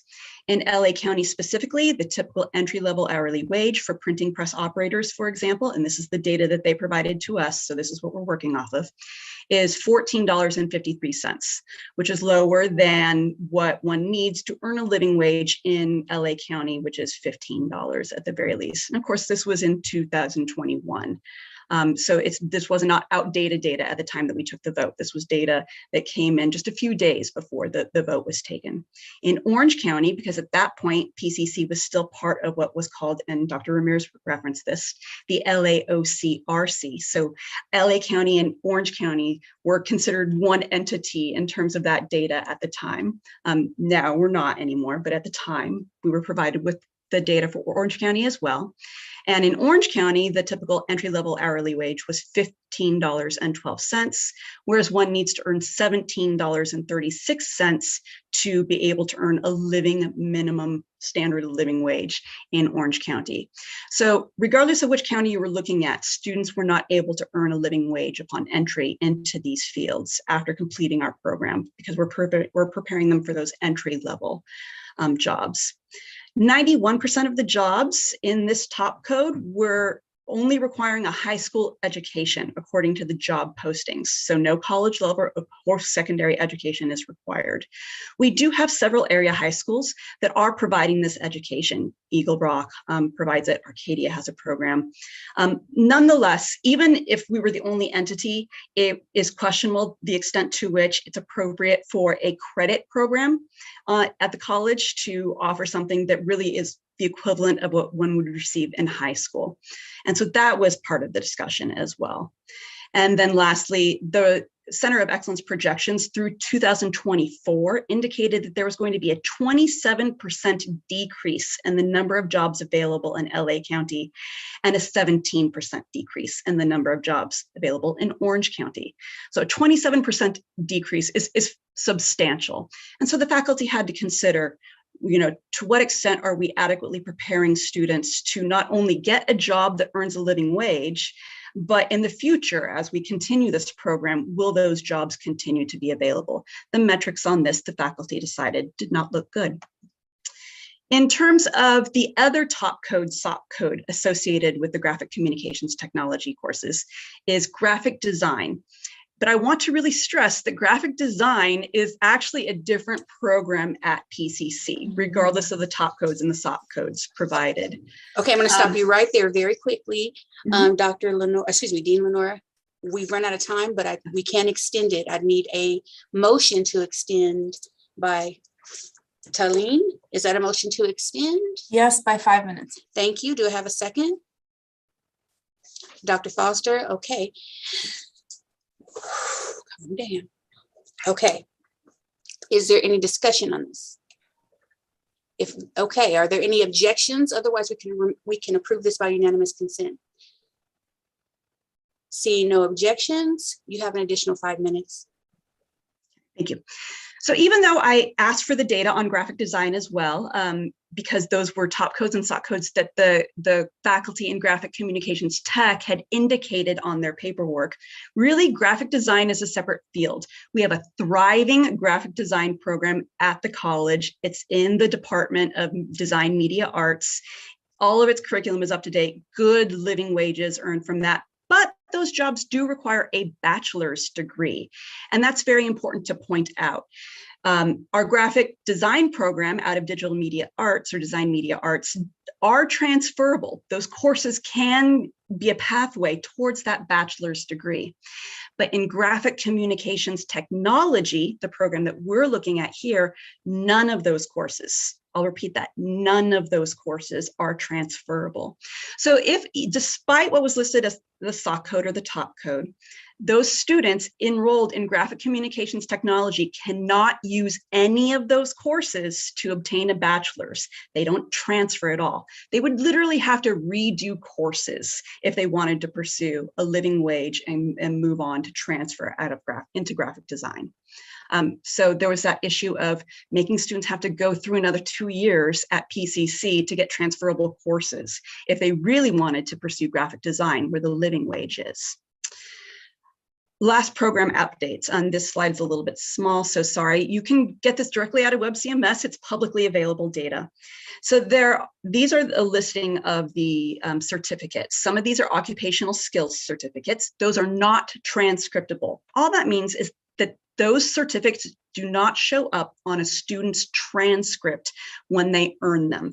They are not tracked by the college. There's no evidence beyond the piece of paper that we send to them that they've earned that certificate. What we do transcribe, meaning it does appear on student transcripts, are certificates of achievement, and those have to be approved by the chancellor's office. So if you take a look at the certificates of achievement that we had in the graphic communications technology program, you'll notice that the bottom two here, and again, so sorry that it's so small, say NCOA.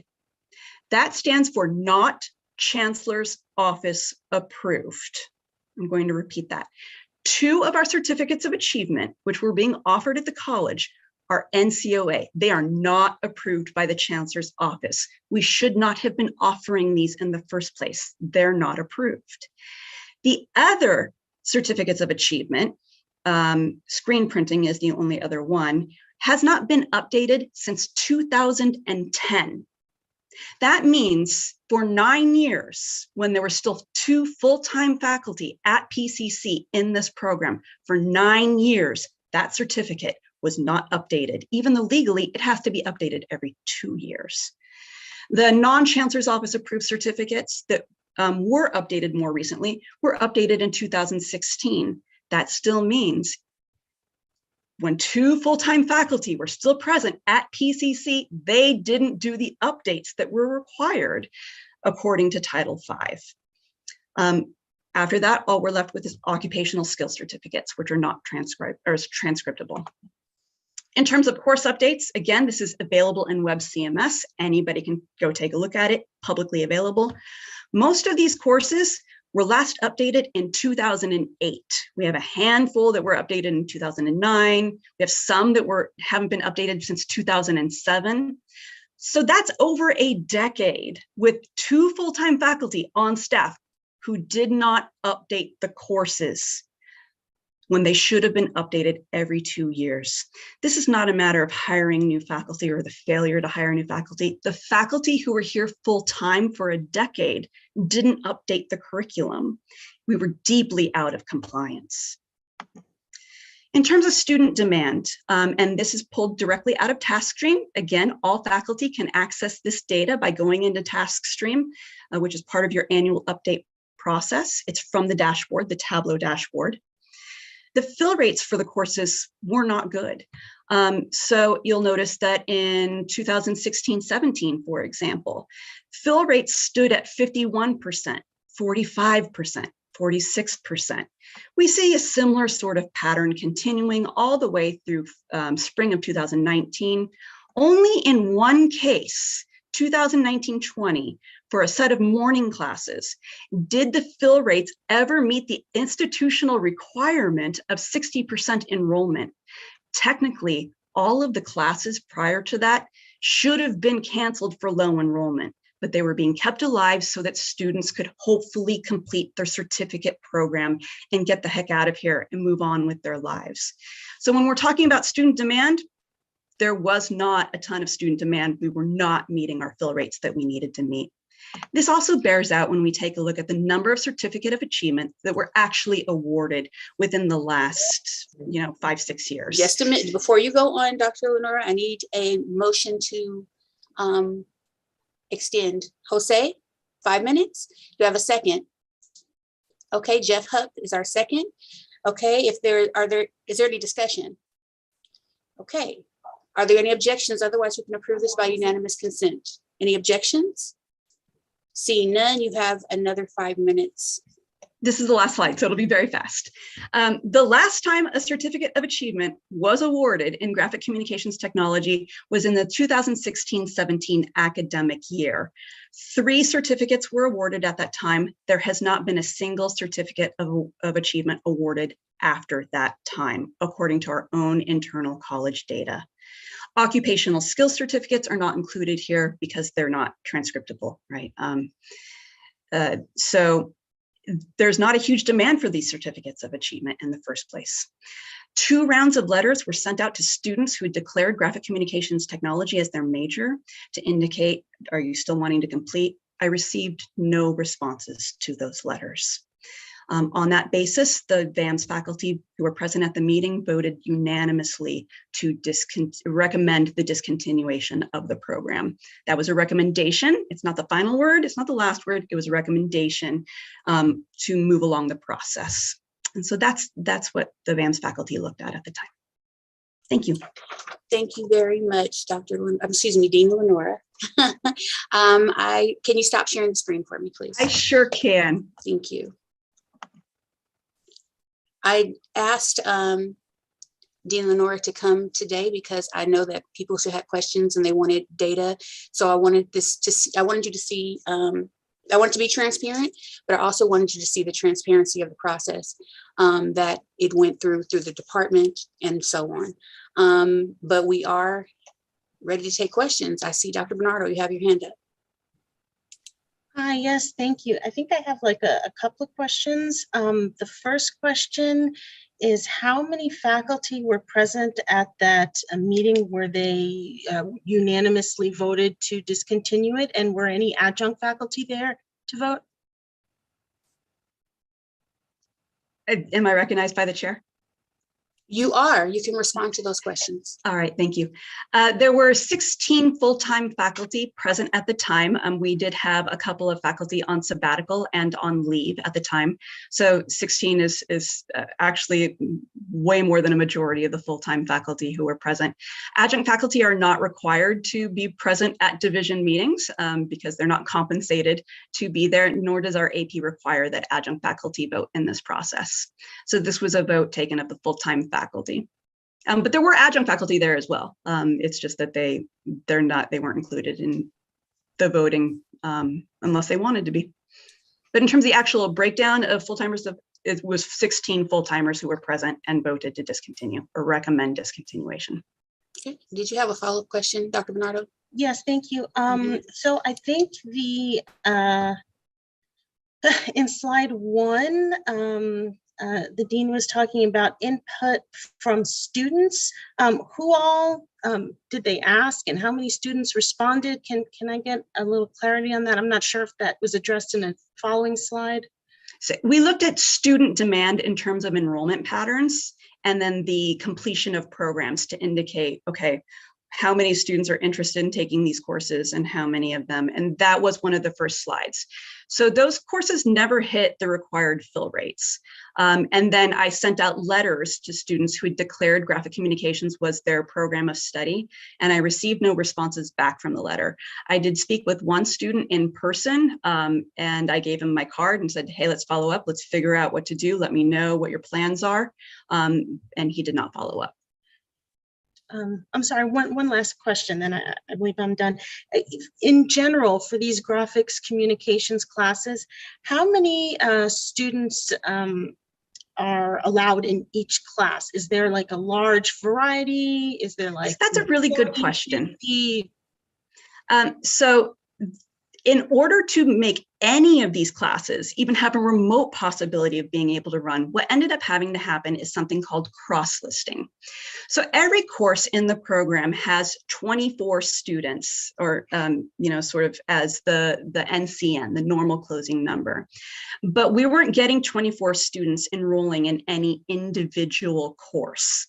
So what we had to do, or what the previous dean had to do, and then what I had to do once I became dean, was we had to do something called cross-listing, meaning we're running one course, we'll call it course A, which is, like, let's say computer imaging. And then we had to run a second course, we'll call it course B, let's say advanced computer imaging. And we had to have them meet at the same time in the same classroom to be able to get a decent number of students to keep the class running.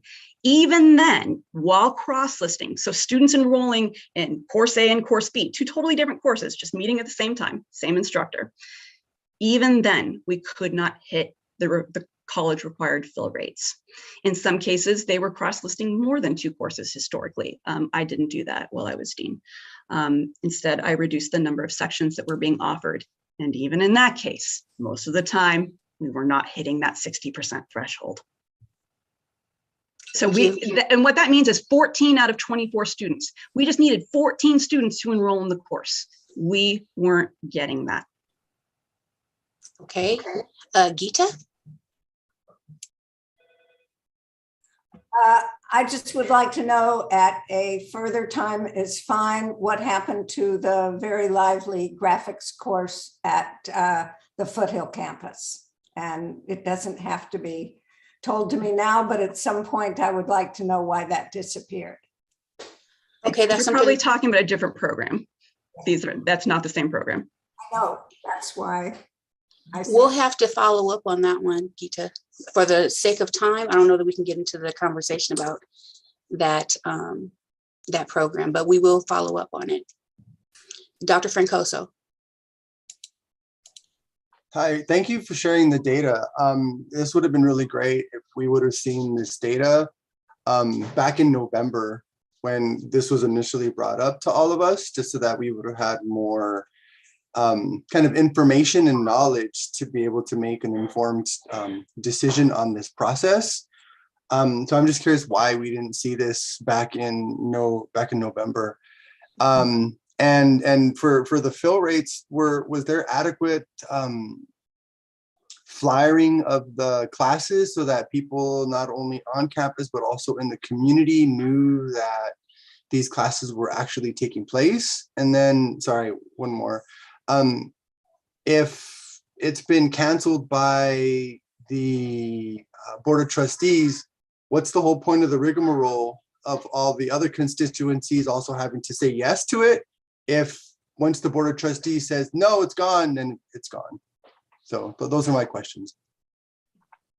I can only speak to the middle question peripherally. This was the first Senate meeting I was invited to speak at, and I'm here. I'm here because I was asked to be here today. And in terms of the BOT vote, again, beyond my purview, I simply convey the VAMS faculty decision to the academic senate president at the time, who was Matt Hennis, and to Dr. Ramirez, so that they can carry out the rest of the process. And so that's what I did. Beyond that process, not my purview. And then in terms of publicity, these courses have been in existence for decades and decades and decades. They're in the course calendar. We have counselors who were, trying to get students into them. In fact, it was so aggressive in some points that when I asked students, okay, so what is your career goal? They would say they wanted to transfer and get a design degree, a graphic design degree. I said, okay, well, you're actually in the wrong set of classes then. So I would say on the part of students being sort of shifted to take some of these, especially on the computer side, some of these classes, it may have gotten a little too aggressive. And students didn't realize that these courses were not transferable. And so, yeah, they were publicized. I want everybody to realize, though, I can't speak to anything that occurred before fall of 2019, because that's when I became dean. So all the stuff prior to that, the previous dean would have to speak to. Thank you. Dr. Ramirez. Sure, I just wanted to share that it did go to CNI and it went to CAPM. And I believe those are the other two constituent groups that needed to approve and move through the process. So Senate got it as a recommendation from CNI, I believe. That is correct. Thank you. Any other questions? Okay, thank you. Thank you for being here. Thank you for inviting me. Have a great meeting. Dr. Lopez, there's one more question. From you? Oh, Dr. Bernardo, go ahead. I'm sorry. So in Dean Rogach, I'm sorry. Before 2019, you said that was before you became dean. You were not in the division before 2019? I mean, you were not part of that division? Nope. I'm going to have to stop you too. I've been told by our secretary that we have long since been out of time, as well as extensions. So we're going to have to move on from this item. And again, thank you so much for being here. Okay. Now we will have, we still got a lot to go. We will have Dr. Christina Salazar Romo talk to us about E-syllabus. Thank you so much, everybody. Good afternoon, colleagues. I first want to wish you a very happy Mexica New Year. It's the celebration of the 10 Rabbit according to the Aztec calendar. And just so you know, the Aztecs viewed time as nonlinear and constantly a cycle of creation, destruction, and regeneration. So just wanted to share that in addition to it being Pi Day. Thank you very much for the invitation, Dr. Lopez. I wanted to share a little bit of information regarding the equity-minded syllabus, which we have had integrated into our Canvas learning management system for quite some time. I am bringing it to all of you to please share with your constituents to further gain some feedback. Just so you know, before I even start talking about the E-syllabus, I am completely well aware about instructional autonomy.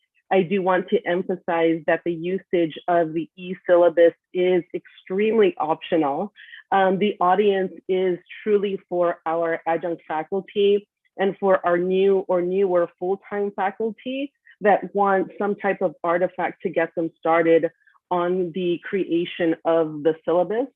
And I'm really just aware that the creation of an institutional e-syllabus will never make everybody happy. So I just want to kind of put that out there at the beginning. Just so you all know, this is about the third iteration of our e-syllabus, and I have been working with members of our committee on online learning, online education, to get some of their feedback and to make the e-syllabus much more relevant for our differing course modalities, including our face-to-face, hybrid, and asynchronous online courses. There are specific prompts to have instructors reflect and consider centering our students' lived experiences and make connections to the content, and actually asking instructors to consider the use of Black, African American, Latina, or Indigenous, and API texts when applicable and appropriate for their courses. This work of the e-syllabus is part of a long-time investment in the scholarship that I personally have had with the syllabus as artifact. And this is some of the work that I did previously out of USC's Center for Urban Education. And just once again, this e-syllabus, I will share the Google Doc perhaps with Armia or Dr. Lopez. And if you can please share that with the senators. This e-syllabus draft was shared to the faculty committee on online education in November 2021 and received feedback. So I will just quickly share my screen with all of you. What you will see when you log in to the e-syllabus draft looks like this. Dr. Christina, can you also drop it in the chat, the link in the chat? Absolutely. Give me 1 second. Let me make sure that I am sharing it properly here with the appropriate permissions.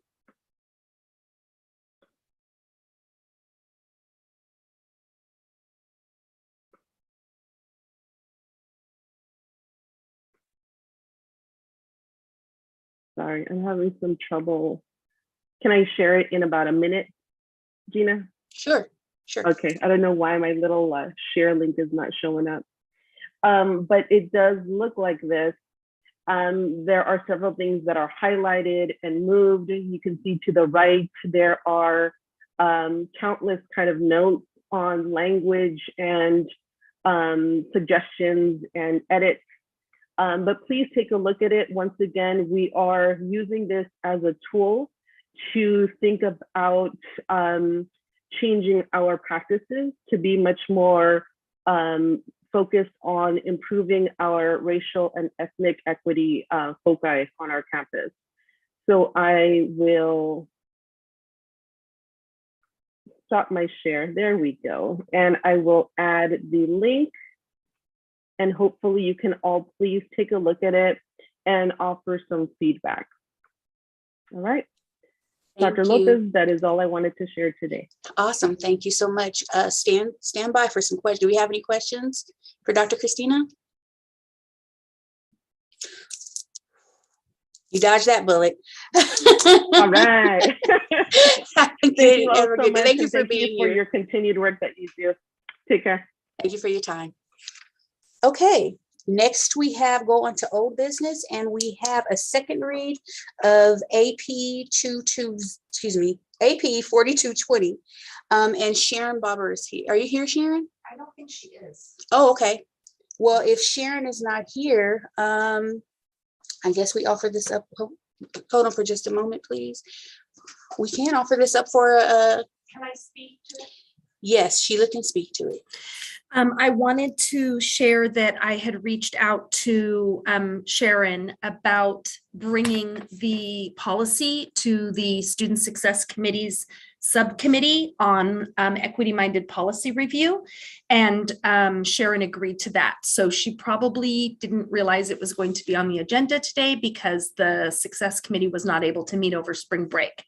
And so hopefully we can give a little bit of extra time for that committee to look at the language through an equity-minded student lens, and then we can bring it back to the Senate.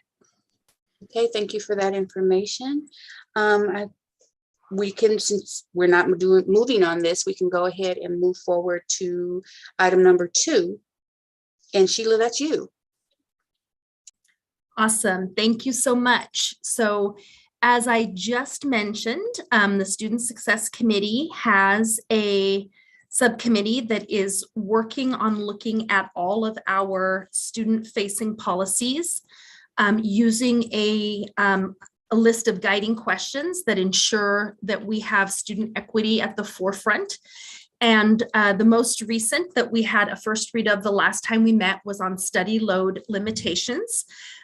There's very few changes to the board policy, really just cleaning up the language so that it follows the standard language that is currently used for all of our policies. So that's basically the BP, and I'll stop there in case there were any questions about it.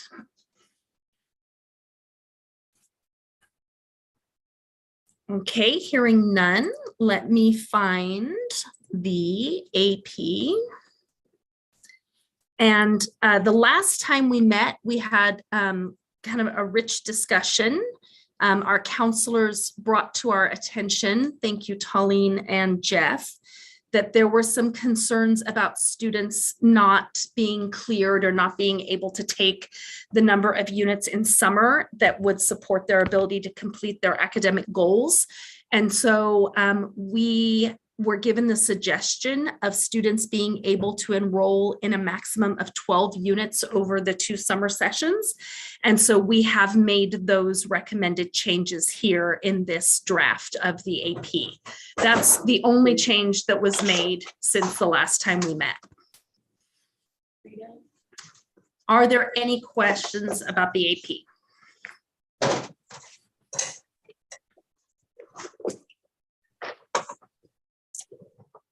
Okay. Oh.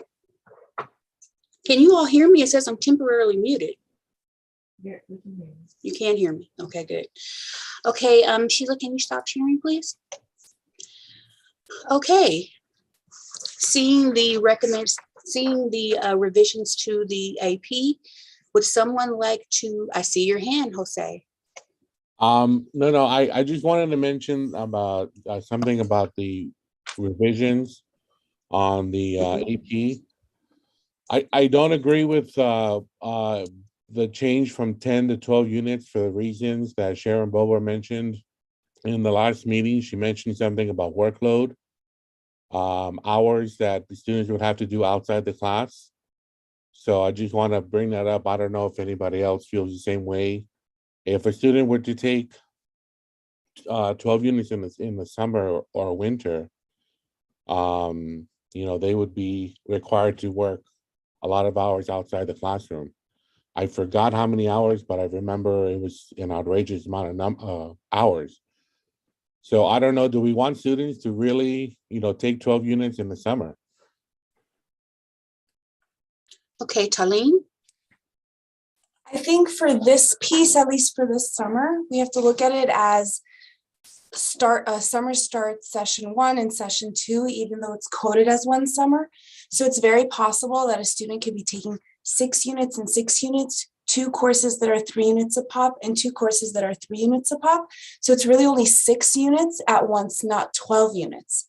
That was where Jeff and I proposed 12 units rather than 11, which was the original proposal, or the other one that we even suggested, because ultimately students would want to take 2 and 2, especially with the loss of winter. If you think about it, winter, that intercession is now moving down to summer. So you're going to see students want to take courses that they would have taken in January, February, now towards the tail end.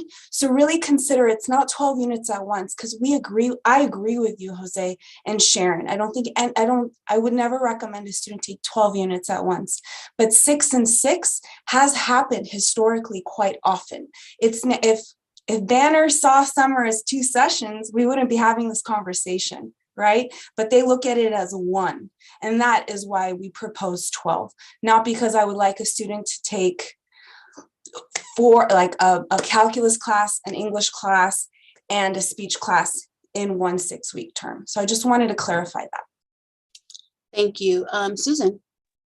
Yeah, that's what I was going to ask about is the coding, because I do teach a 5-unit summer class, and that's 27 hours of class per week during the intersession. So when I advise my students as a STEM class not to take another class, and is there anything that would prevent a student from taking my 5-unit class and another 5-unit class other than just the fact that the classes are likely to overlap? That would be my biggest concern, is that if we give the green light on this, students are inclined to say, hey, it's, a possibility, so I'm going to go ahead and do it. And that it sets us up for students not doing well in the classes. And I advise them of that. But I hate to get to the point where a student is doing poorly in both classes because they have followed what they believe to be the recommendation from the college of 12 units in one session, since we can't code it as 2. Jeff?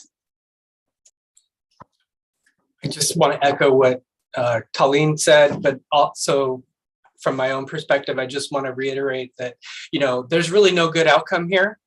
And I super respect very much my colleagues and your concerns. Absolutely.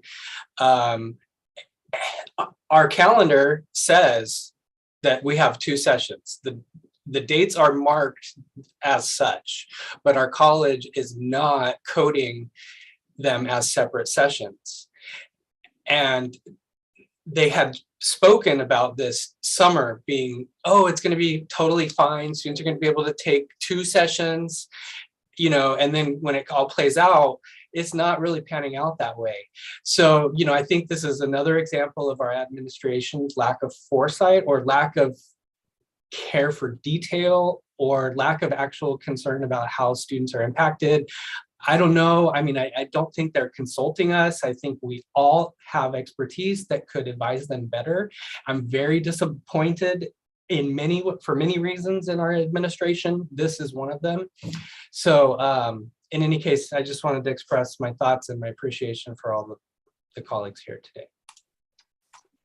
Miriam, thank you, Jeff.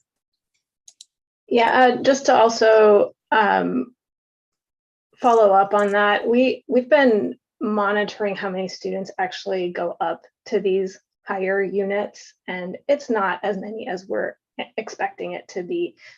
Susan, you're right. The schedule itself is not going to allow for students to take 12 units in one session, actually, just by the nature of the way the classes are laid out, the number of hours they have to meet during the summer and during a session. I've been looking very closely at the schedule for summer just in planning for this. And so I will say that I've not seen a lot of students even demanding out of the batch of students that we have ed plans for the summer, requesting more than 12 units. And in that too, we're looking at GPAs and things like that. And so there will be an intervention plan in place to help support students if we see that they might be going down a path that might be challenging.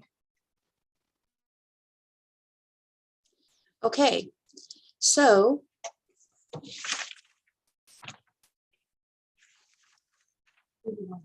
do we want to vote? If we do, I need a motion.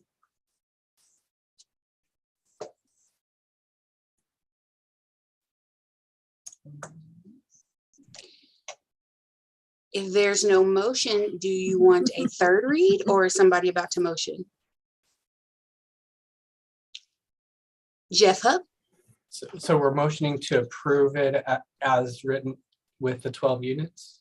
Yes, if that's your motion. That's my motion. Is there a second? Dr. Foster, I saw your hand first. Thank you very much.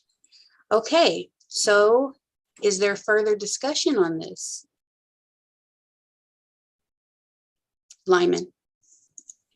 Thanks. I'm just wondering if you look at it from a 20 units on a full length semester, if you sort of put that down to a 6-week semester, that would be the equivalent of, as far as time is concerned, of 8 units. So we wouldn't, I mean, theoretically, we wouldn't want someone taking more than 8 units in a particular summer session, but as has been pointed out, right, we're not at this point in time not looking at it as as 2 summer sessions, one. But is there any possibility that that could happen, that we could start looking at it this way? And how is that controlled? I'm not really quite sure who holds the controls on this sort of a thing as to how the summer is counted as far as enrollment is concerned. And if it did, you know, would we, I mean, well, that's it. That's my question, I guess. Can you repeat your question? Yeah, sorry.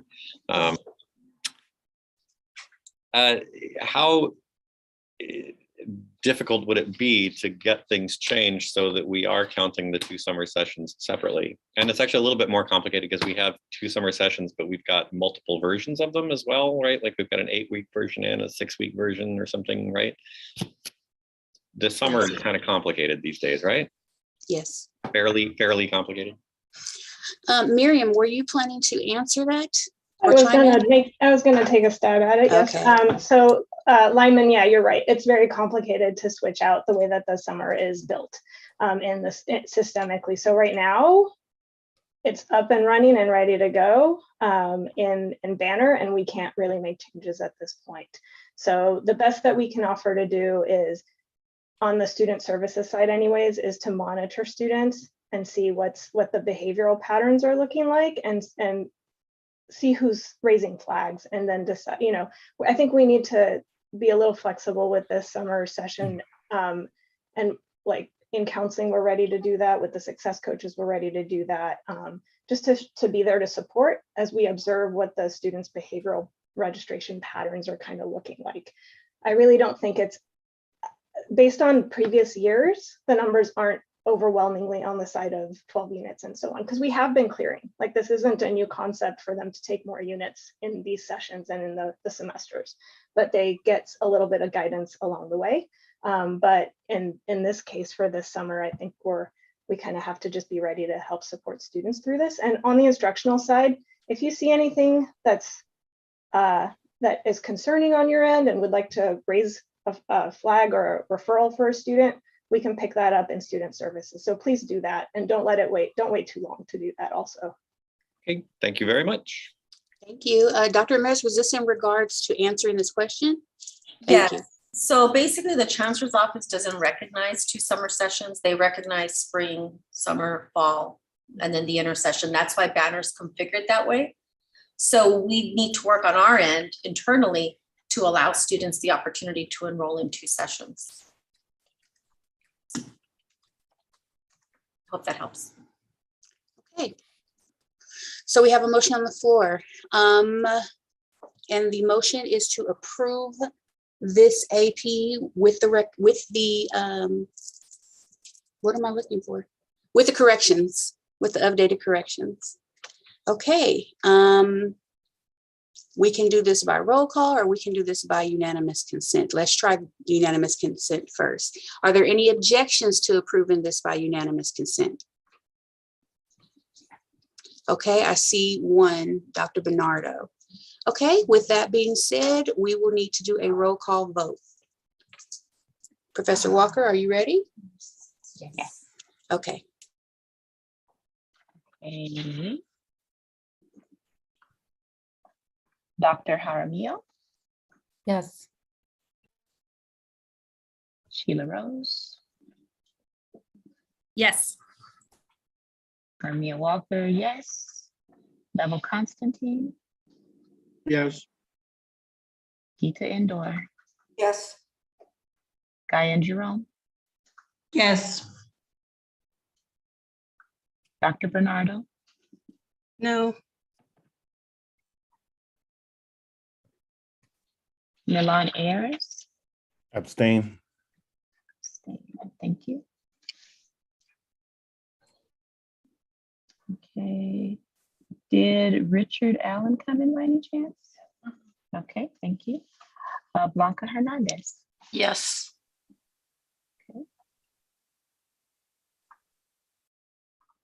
Helene Soropian. Yes. Jeff Hupp. Yes. Carmen Stevens. Yes. Thank you. Okay. Tam Melmark.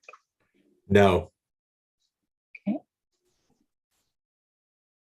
Vanita Swaminathan. No. Thank you.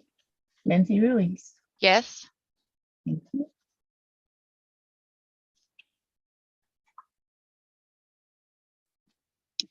Hold on.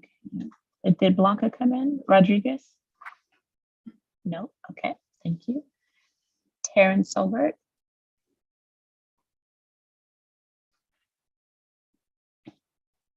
Okay. Is Terry Stoddard here in their place? No. Okay. Lena? Abstain. Okay. Thank you. Let's see. Margaret Bowles? Yes.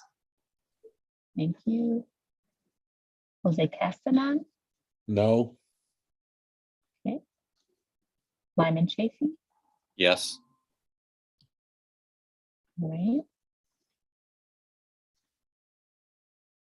Susan Bauer? Yes. Valerie Foster?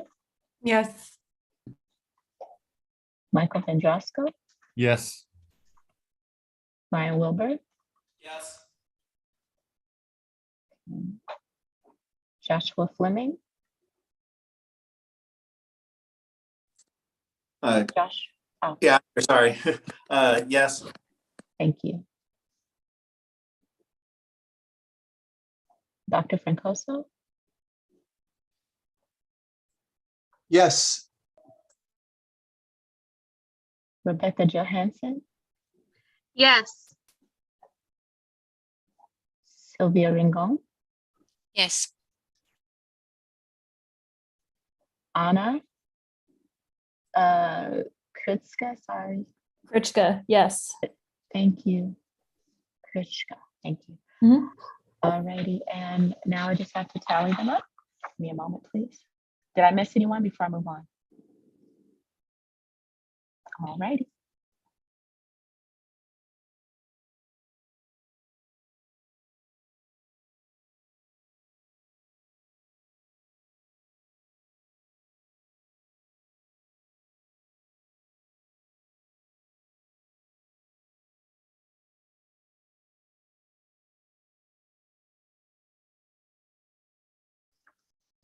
So the yeses are at 22, the nos are at 4, and abstains are at 2.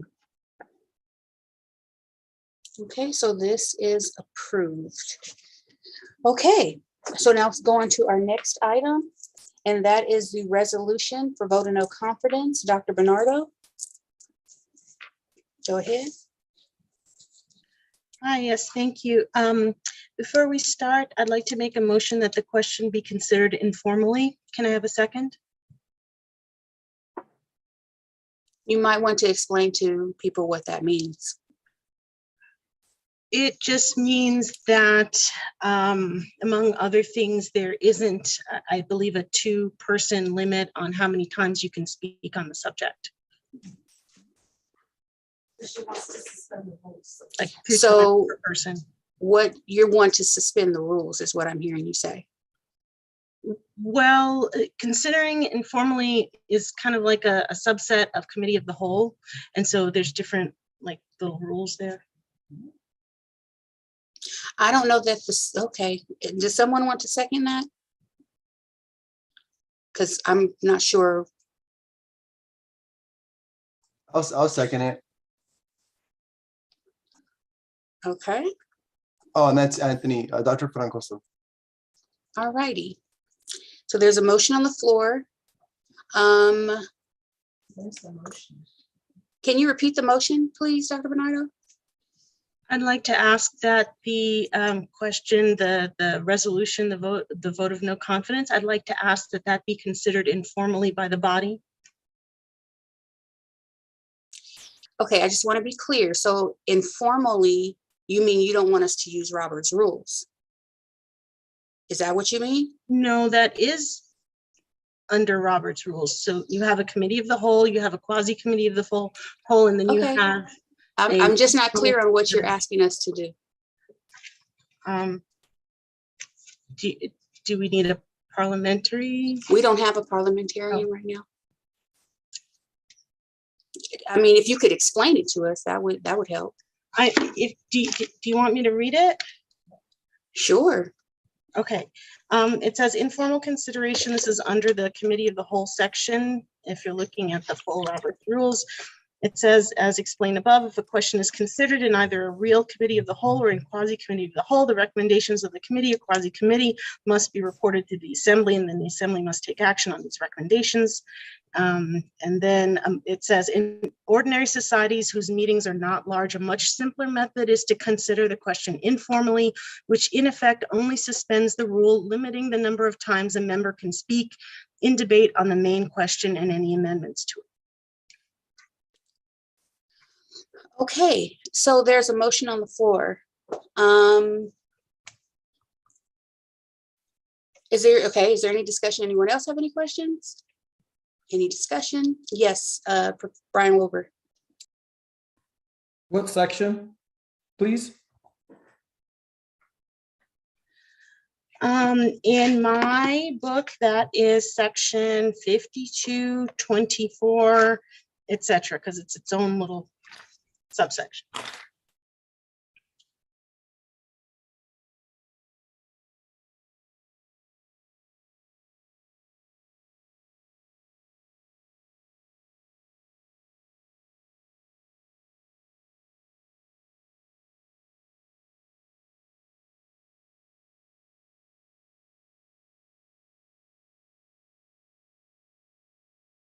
Okay, again, there is a motion on the floor, and what I'm understanding Dr. Bernardo to be saying is that people can speak in an unlimited amount of time, almost like a filibuster.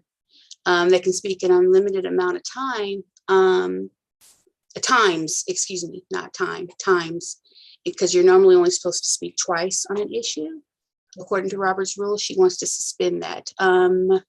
Professor Johansson. Yes, it sounds to me like the informal discussion is so we can talk about it before we're motioning to vote on the actual proposal, rather than to change how much people can speak. Because I think in the past, we've had to have a motion to vote on something before we could discuss it. So it sounds to me like this is a motion to discuss it before we have to motion to vote on it.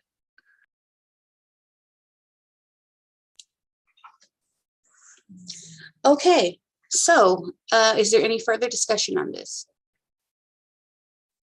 Are there any objections to approving this by unanimous consent? Thank you. So we will be doing I say all of you. So we'll be doing a roll call vote. Professor Walker.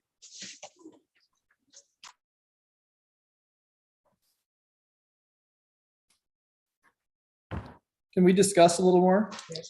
Sure. Before we do our roll call vote? Yeah. Sure. And I see Anna's hand up first. Yeah, I had a question. Thank you. So yeah, I just wanted to know, are we voting to discuss before we vote? Is that correct, if I'm understanding? We're voting we're voting whether or not to lift the procedure that we use, which is people can only speak twice during a discussion item, right? And what Dr. Bernardo, I don't know where she went on my screen. Hold on. What Dr. Bernardo is saying that she'd like us to lift that so that people can speak as many times as they'd like, instead of being bound by that 2-time limit. That's the only thing that is changing, if I'm understanding correctly. That's my understanding too. Is that correct, Professor Dr. Bernardo? The way that I'm looking at it, that's what it says. and it could be brought to an end. Obviously, none of us want to be here until 8 o'clock at night, so I don't think we're going to be discussing, trying to talk about this 7 times each. But this is just because of the nature of it, the vote of no confidence, and the resolution in terms of taking it maybe paragraph by paragraph if people want to amend it. I just thought it might be easier so that everybody gets a say. Okay. Yes, Professor Johansson. Would this increase the amount of time we are allowed to extend and discuss this? No. Okay. Okay. So anyone else? Yes, I'm sorry, Professor Wilbur, my bad. None of you know what this is. We're relying on the word of one person with Robert's rules, and I'm reading as fast as I can. It's really dense language. I don't understand why we'd have a vote on something that none of you understand what it is. And I'm going to go back to reading before my Point of order. vote. I believe Hold on. Professor You Wilbur was about to. I'm sorry, hold it. I'm going to call a point of order. We will not be losing control here. Okay, we are colleagues. We speak to each other, not at each other. Okay, so Professor Wilbur, you made your comment. Did you have a comment, Dr. Bernardo? I was just noting that Professor Wilbur, a few meetings back, was trying to use Robert's rules to correct you about something. And so he didn't have any problem with him vouching for Robert's rules against you, but now he does. Here, it's actually at this point, it's kind of a moot point. There's a motion on the floor. We can call for a roll call vote and see where it goes. People, the senators can vote. If they're not sure, they know how to vote that way. If they're sure about what they're voting for, then they can vote their conscience. So I'm going to trust in the senators to make the right vote. So Professor Walker.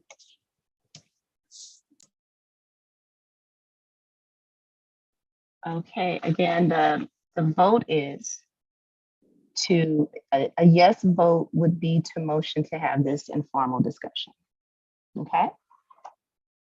All right. Dr. Jaramillo. Abstain. Okay. No.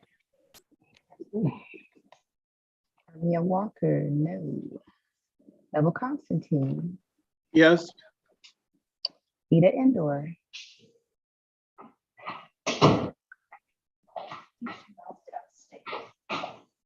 Gita.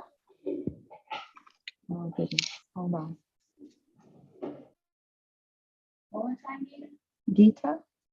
I don't see her. I see her. Okay. One more time, Gita. No, Abstain. very good, thank you. Abstain, thank you. Diane Jerome. Abstain. Dr. Bernardo. Yes. Okay. Milan Ayers. No. Okay.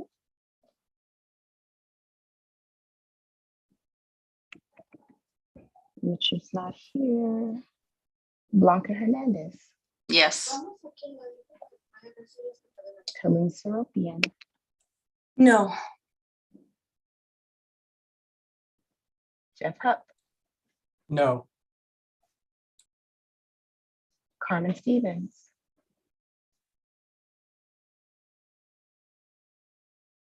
Is Carmen still? Yes. Dr. Stevens? Is Yes. that a yes? You're here, a yes vote? Yes, the vote. Thank you. All right. Tim Melnick. Yes. All right. Vanita Swaminathan. Yes. All right. Lindsay Ruiz.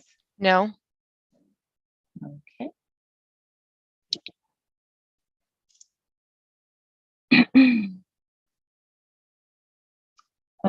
Blanca Rodriguez. Oh, sorry, hold on. Terry Solberg, Terrence Solberg, sorry. That's okay, no. Thank you.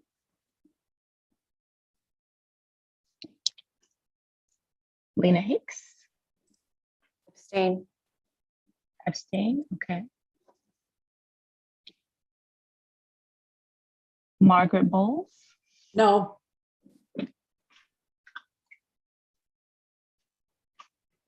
Jose Castaman.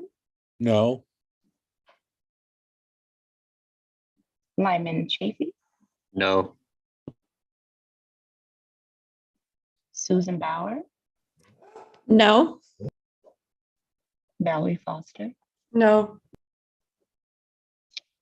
Michael Vendrosco. No. Brian Wilbur. No. Joshua Fleming. No. Anthony Francoso. Yes. Rebecca Johansson. No. Sylvia Rangone. Yes. Okay, thank you. I will tally the votes. Give You me one didn't call me again. Anna, I'm sorry. That's okay. There's an error on the page. We will fix it and Okay. I'll use some Starbucks. Cool. Okay. So how's your vote? I would vote yes. Thank you. Thank you so much. And now I will tally the votes after your yes vote. All right. So give me a minute.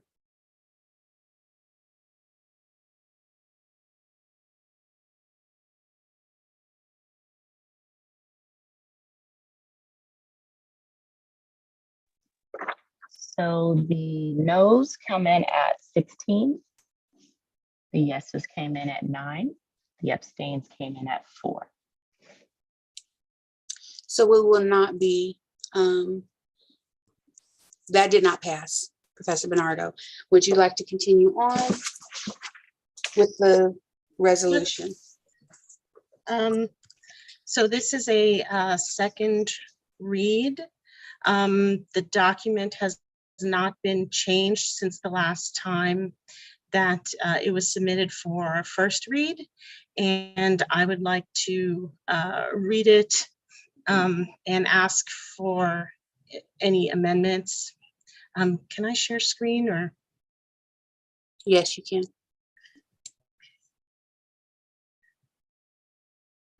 Sorry, I have a hand up, Dr. Foster. Yes, Dr. Lopez, I have a point of information. I'm wondering who wrote this document. I don't believe that was shared with us last time. Okay, Dr. Bernardo, can you please answer that question? Who wrote this document? I have a point of personal privilege. I'm offended that people are trying to figure out who is behind this instead of looking at the document itself. If you don't like the document, you can vote no. But asking me who wrote it, I believe is irrelevant and I'm offended. So you're not willing to answer the question. I believe that's a point of transparency. Are you not willing to answer the question? I don't understand what that means. Who wrote the document? Point of transparency. We want to know as the Senate, who wrote the document if you did not? Oh, okay, I can describe. It was a group of full-time and adjunct faculty who collaborated in writing this document. Lena Hicks. I also have a question. Thank you, President Lopez.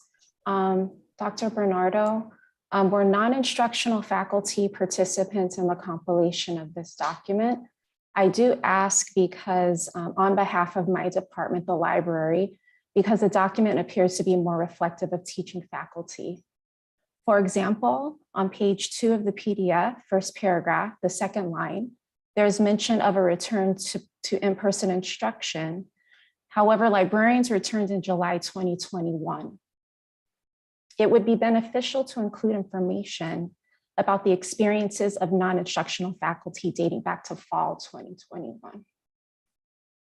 Thank you. So in terms of writing the document with non-instructional faculty, I believe there was one person.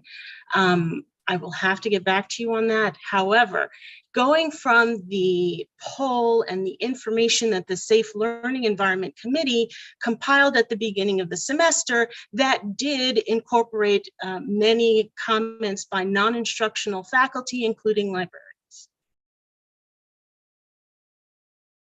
Okay, Brian Wilbur. Dr. Lopez. If Oh, I I'm sorry, you just had a may- follow-up? No, yes. Sorry, I Brian. just want to reiterate the importance of including specifics from fall 2021 that may actually strengthen the argument, Dr. Bernardo. So it'd be really important to talk to non-instructional faculty, particularly those of us who have been back on campus since July 2021. I would be happy to incorporate any information that you would like to submit to me, and then we can present it for inclusion in this document if you like. Thank you. Okay, Professor Wilbur. I reiterate, I'd still like to know who wrote this. This document is calling for the loss of somebody's livelihood, and the person that wrote that won't stand up and show their face. I think that's pretty disingenuous in a professional realm. I expect more from my colleagues. Okay, any other questions or comments regarding this?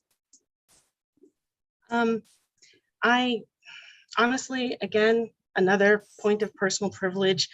I continue to be offended by Professor Wilbur's insistent and repeated demands to target the most vulnerable of our PCC community, which, when it comes to faculty, are the adjunct and non-tenured faculty, and hold them responsible for any opinions regarding the actions of the leadership, who are the most powerful people on campus.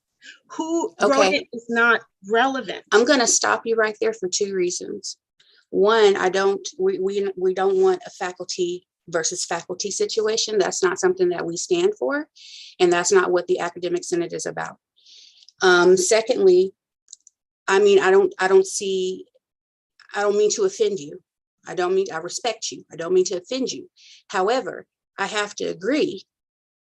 I'd like to know who wrote the document as well, because these are very high stakes that we're talking about. I thought you wrote the document, but that not being the case, because it's a such high stakes, I would like for whoever wants this to happen and wrote it out as a resolution, come and present it to the Academic Senate. That's the way other people do as well. When me and Ms. Walker, when we wanted to present something, a resolution, we came as the authors to discuss and ask any questions. So ghostwriters, I think that's a little hard for me to swallow. That's just for me. Dr. Stevens. Oh, I'm sorry, go ahead. Can I make a quick response to that? Sure. Not only did I ask in the polls that I sent out whether or not they were supporting or opposing the vote of no confidence, understand that obviously this is for the leadership of the college. And I asked if they were concerned or afraid, actually I used the word afraid to offer their opinion on this subject in any way. And over 50% of the people said yes, they are afraid to offer their opinion on this subject because they are afraid of losing their jobs, of retaliation by administration, who agree with this. So I understand that you all want to know. I can ask the writers if they would like to sign their name to it. But at this point, without them telling me that I can disclose that, I would like to respectfully decline right now. Okay. Okay, that's valid. Okay, Dr. Stevens. Hello, yes. Can you all hear me okay? Yes. Okay, awesome. Thank you. I had to take out my headphones, just wanted to make sure. I would just like to give a recommendation. I think it's fine that somebody else reads a document that may be created by somebody else. I definitely understand my colleagues saying, we want to know who created the document. I would like to recommend that this be taken back and the presenter of the document take some of the feedback that they've gotten so far and come back with that information when they want to share the document again. I think right now is not a good time to share the document without having some of that information. So that was all. Okay, thank you for that, Professor Walker. Oh, no, I just wanted to speak to, I understand, Dr. Z, you were saying that people didn't want their information shared, the people who did the survey, but did the authors specifically say they did not want their names shared?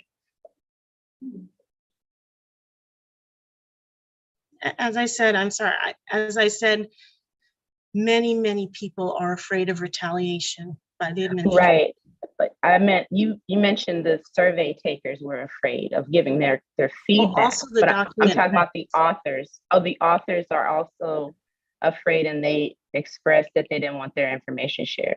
Is that what you're saying? Yes. Mhm. Okay, thanks. Dr. Foster. Yeah, I'm not sure if Dr. Stevens was making a motion to table, but if she didn't, I would like a motion to make a motion to table this for discussion at a later point when Dr. Bernardo has asked permission for the real authors to present. And I don't know if it's appropriate for me to just make a clarifying statement for my motion or not at this point. Please do. But as Point of order, I don't think that you can table something that's not been motioned. I think we're just discussing this as a second read. That's true. There's no motion. That's true. Thank you for that. Yes, and Sheila Rose, I saw your hand up. I just wanted to express, as someone who teaches information literacy and teaches my student that the author's reliability is one of the most important components of trusting a document, that I would very much like the authors who wrote this to come and represent their document. Okay, so are there any corrections or comments or what have you for Dr. Bernardo to take back to the document writers? Because we're going to have to come back to a third read. I see all of your hands. Okay, let me start with Anna. Hi, Anna. I guess I just had a question. So right now we are offering feedback to bring this to another read. Is that correct? Yes, unfortunately, we offered some feedback in the last one, but I don't think that it was able to be updated in time for this meeting. Got it. So we should leave room for that. So is this is the avenue in which feedback should be offered? I was just thinking Absolutely. about our colleague in the library who mentioned wanting to offer feedback. Is this the only arena in which feedback and amendments can be offered to the resolution, or how does that work exactly? Well, I believe that this is the most appropriate place to do it. However, I believe that if someone wanted to email Dr. Bernardo with some suggestions, I believe that's appropriate as well. Okay, I just wanted to clarify that because I think, maybe we weren't all prepared to offer the revisions. We weren't sure exactly what would happen today. So yeah, I wanted to make sure that everyone had a chance to offer feedback and such. Thank you. Jeff Hutt. It's along the same lines actually as Anna. I wanted to have any of the faculty in my division be able to offer their input if they would like. So would it be appropriate to have them contact Dr. Bernardo? Is that, and if that is correct, we don't by know when for the following grade? I'm sorry, what division are you representing? The counseling division. Some of my colleagues feel really strongly too, and if they wanted to impact the document, I was wondering if they could email you their concerns. Sure. Have you all done a poll within counseling to figure out whether or not they generally support it? Or point of order? Actually, that's I don't know if that's relevant to what we're talking about right now. I think to answer your question, Jeff, yes, you should. Counselors should, or the counseling team, or however, should contact Dr. Bernardo. And actually do want to respond to that though, because the way that I prefer to do it is to offer them the document to vote on, not just I think that it is a very important distinction. There's the idea of feeling like you want to vote for no confidence, but then we actually have to make sure that we're voting on the document related to the no confidence. And so I wanted to sort of bring that to life for my department so that they could understand that it is really both ideas, and certainly the document is important. So I want them to be able to see the second read or the second review of this and then be able to offer their input. So you mean after the revisions are made from this meeting? At some point, yeah, I think the most recent, I would like them to be able to make recommendations or offer input on the most current draft, whatever that is. Thank you. Brian Wilbur. Would it be possible to share my screen? Brian? Yeah, can you hear me? I can hear you. Would it be Brian? possible? Yes. Okay, as long as this is okay. Yes, as long I'm trusting you. Go ahead. You can trust me. Okay. All right, so the document makes the point that there's a failed execution of the decision to mandate a return to in-person instruction during the worst surge of the ongoing health crisis, that the return to in-person instruction could not have been driven by the data. There's been a call for data over and over and over again. So I looked for the data, and this is what the data show. Everybody calls for data. It's here for anybody that looks it up. So I would like to point out that the highest point of cases was reported on December 31st, the day before the email went out saying that classes were canceled for 2 days. The day that we were going to return, January 11th, there were 534 cases. I would point out that this is for the city of Pasadena. You guys are welcome to check out this data yourself. I'm not hiding anything from you. I'm being very open about where Point of order, I believe that You just get to shout Dr. me down. It's the Wilbur's third time you've done data this. is disingenuous because it Hold does not on, include please. LA That is- County. You're out of order. The cool thing about you. I have hold on, Brian Wilbur. Let me say something. The cool thing about us doing Zoom is that I can mute you. So that's out of order, Dr. Bernardo. He's given all of this information and it's his turn. He has the floor. He still has another minute to continue on the floor. I believe I got 3 minutes total. I haven't used up 2 so far. Just 2, but you're right. 3, go ahead. And I was told at the start of the meeting that we should not get bogged down on details. The details are where everything is. There were 123 cases on the day that we returned to campus. We were already on the downward trend.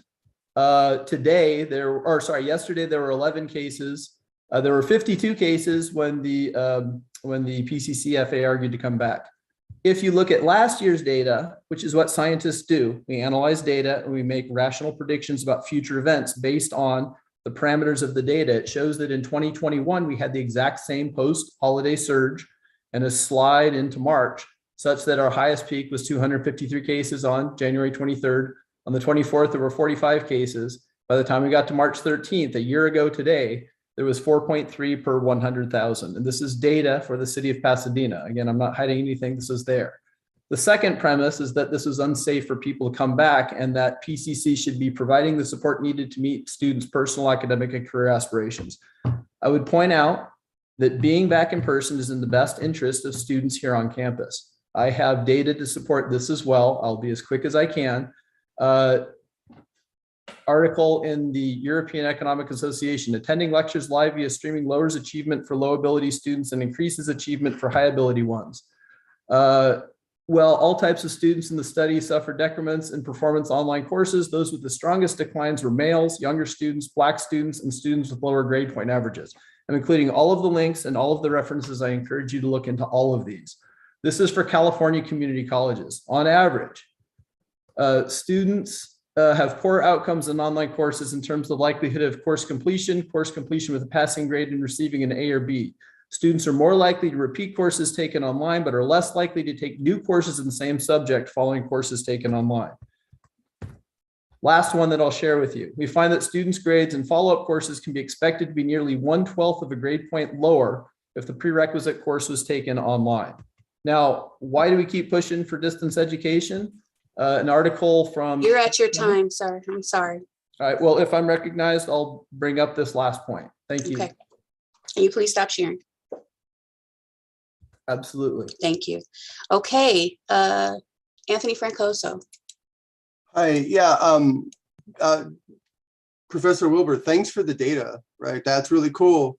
It would have been great to have received that data from the administration prior to us returning. That potentially might have been useful, but the administration was nowhere to be present to be able to present that data to us, and they refused to report that data to us. So it's really easy to look back at that data now and be like, see, it's cool, but they should have presented that to us, and it's not your job to do that, right? This is why a number of the faculty are upset about this overall process, was the lack of transparency that was coming from the top down. And again, I would just like to urge all of our senators to take this back to your division and talk to your division folks, right? So you're not voting your conscience, so that you can vote what your division is saying. I know in social science, we've taken it back to our folks twice now. And we're on the second run through of asking what our division is asking. So and I know if we can give some suggestions for revisions, our division is asking for more of, when we're looking at kind of student working conditions, that we also factor in the fact that, when we're looking at student learning conditions, they're the same as our working conditions, and faculty want more of a say in relation to being able to pick their their modality of how they want to be able to give the instruction, right? And not be forced to have to choose one or the other. So those are the comments I want to say. And again, I urge you all to take this back to your division so that we can hear what what you are supposed to be representing from the folks, and not basing it off of your own personal opinion. Thank you. May I address the data point? Actually, no. At this point, I need to let people ask their questions. You can raise your hand. Geeta?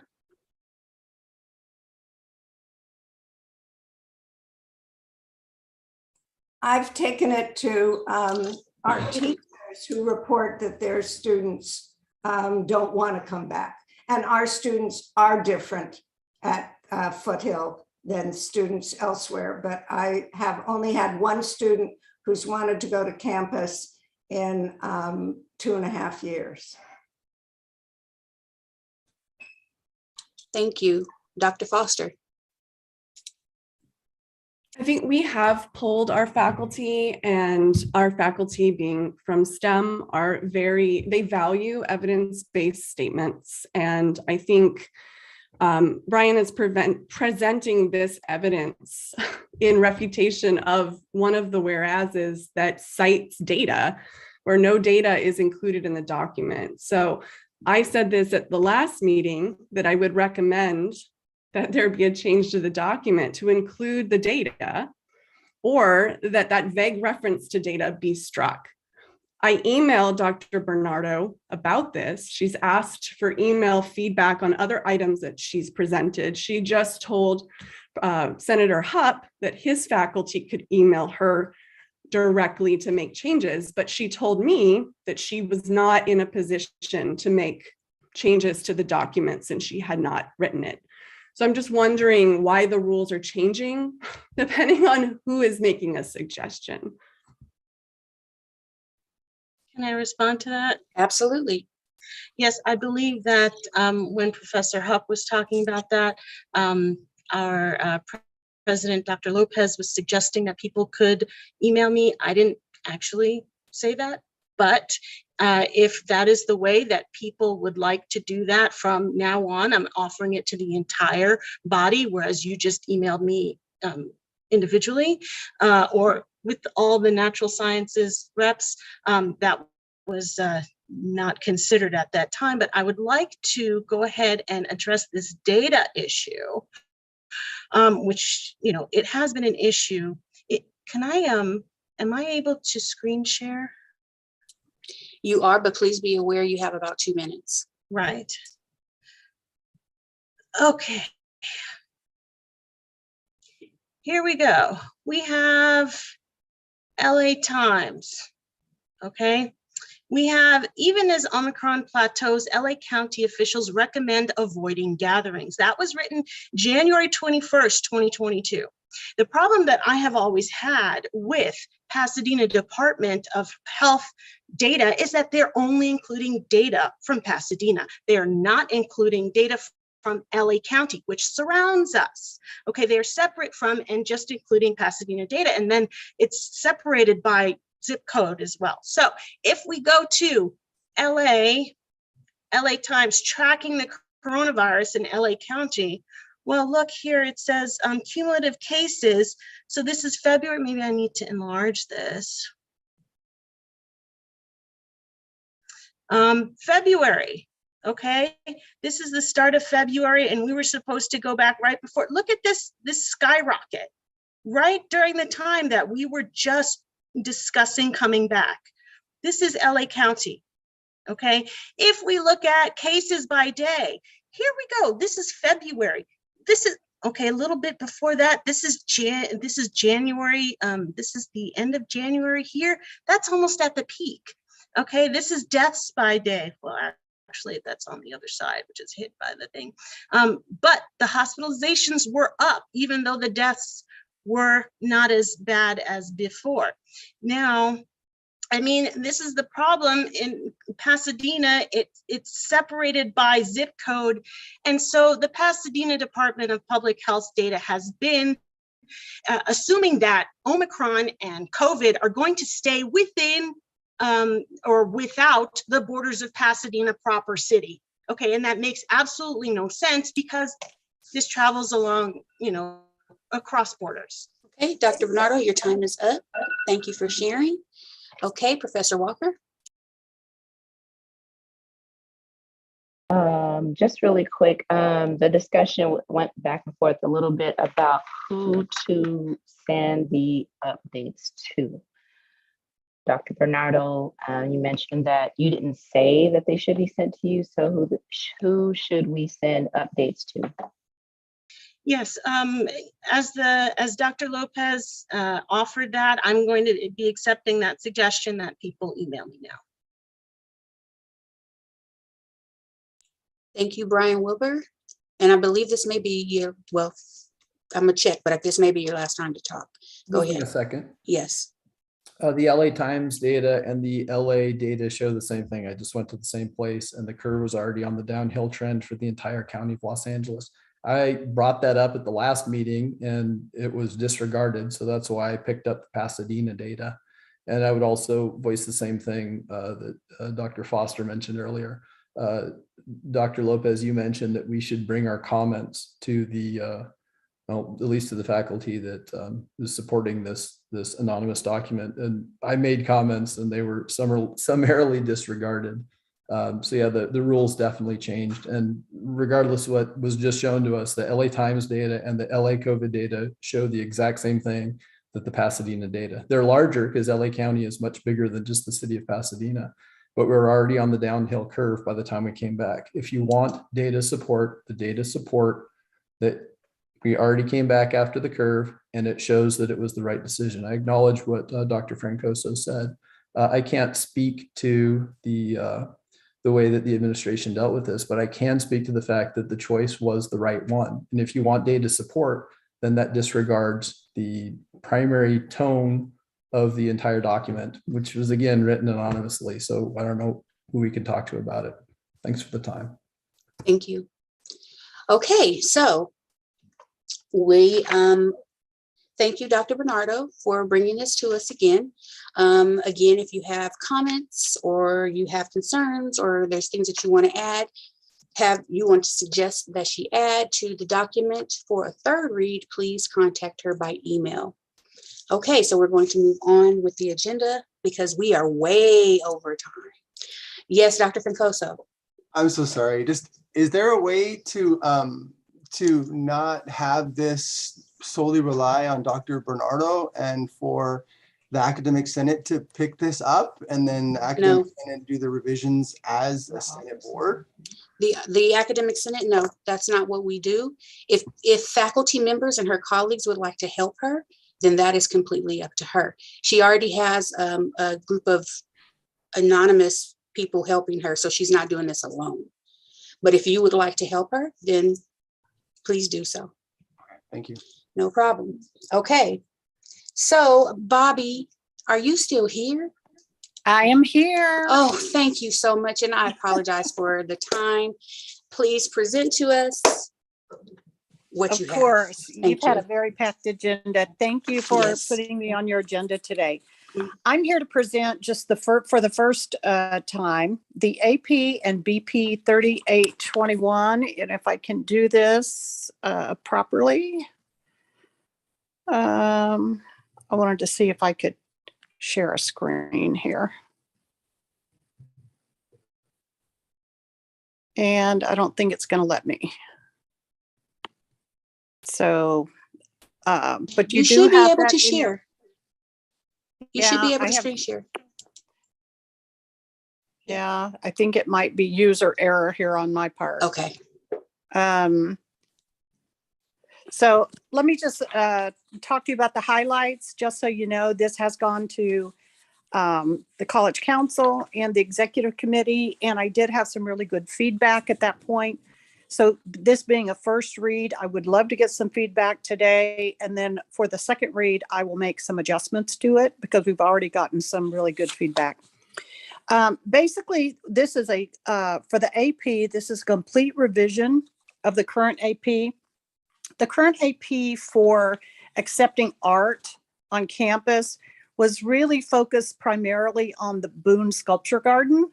Now that we have more interest in art on campus, there is a desire that the AP cover the entire campus, not just the Boone Sculpture Garden. So what we've identified is in number one, a campus art advisory committee, and you can see that there would be 2 members of the community at large, 1 member of the foundation board of directors, the executive director of the foundation, 2 members of the visual arts and media studies faculty nominated by the academic senate, the superintendent president, the dean of visual arts and media studies, and the executive director of facilities. A second committee would be made up specifically for operations, meaning that they would identify where the art would be placed and any of the installation issues that might come for the particular piece. In number 2, we do talk about the procedure, and that is if someone wants to donate art, they would contact the district superintendent president. In B, we say that the superintendent president has a period of time not to exceed 8 weeks to pull the committee together to consider the art. And then we have several things that we would like the advisory committee to consider. 1, the quality of the work, existing statements of the philosophy, scope, and perimeter of the work. And if it's specifically for the Boone Sculpture Garden, that sculpture garden has its own set of philosophies and parameters. And so we would want to make sure that it fit within that. They could recommend also a placement. And then based on those recommendations, they would take the recommendation to the Board of Trustees. We then outline how the Board of Trustees would communicate their decision back and by whom. And then once the work of art is actually approved, there would be a budget and maintenance of the piece outlined. And it outlines also that the Campus Art Operations Committee would carry out the work through the College Facilities Department, and that we would archive the work in the Shafford Library. That's the AP. The BP, you can see the amendments there. Again, we're taking out specific wording that has to do with the sculpture garden and making it broader so that it would read, the district can accept works of art for display on the various campuses of Pasadena City College. All art accepted and placed on the campus will take into account respect for the diverse beliefs and values of the public. Any questions? Anna? This is really exciting. I had a couple of maybe suggestions or ideas for the committees. I think it would be really great to have someone who is not only someone who teaches the visual arts, but someone who teaches the history of the visual arts as well to be part of the committee. So that would either come from the art history department or my own department, humanities. I think that'd be really cool to have, or a historian who specializes in visual culture, to have that kind of historical perspective on there, I think would be great. especially if, right, we're getting stuff that may be from like the past, et cetera, or commissioning works, whatever the case may be. I think having that perspective would be cool. I also think it would be a great opportunity, and I'm always looking for these opportunities for my humanities students to participate in a board of that sort as well. I think that would be an amazing opportunity for a student to get some experience with that kind of programming and that kind of work. So I think this is really exciting, and I'm excited that PCC is thinking about that. I've always been bummed that we don't have a museum. So this is really thrilling to kind of think about as a opportunity for our students to be able to get some exchange and some experience with that kind of stuff right here on campus as well. So those are just some ideas, and I make myself available to chat about it if you wanted to. Thanks. Thank you. Okay, so unfortunately, time has run out on this. However, we can take an extension if someone would like to motion. I see 2 hands up. Are you motioning? I motion 5 minutes, Dr. Thank Carla you. Stevens. Thank you, Dr. Stevens. Gita, are you seconding? Okay. Sure. Okay. So if there is no discussion or no objections, we can approve 5 minutes, a 5-minute extension by unanimous consent. Do I see any objections? I do not. You have 5 more minutes. And Gita, your hand is up. You have the floor. Yes, in case anybody is wondering about the difficulties that attend this sort of thing, I was part of a group in Scottsdale to OK Art, and we also had a sculpture garden with world-renowned sculpture like you do on the Colorado campus, like Deborah Butterfield and other people.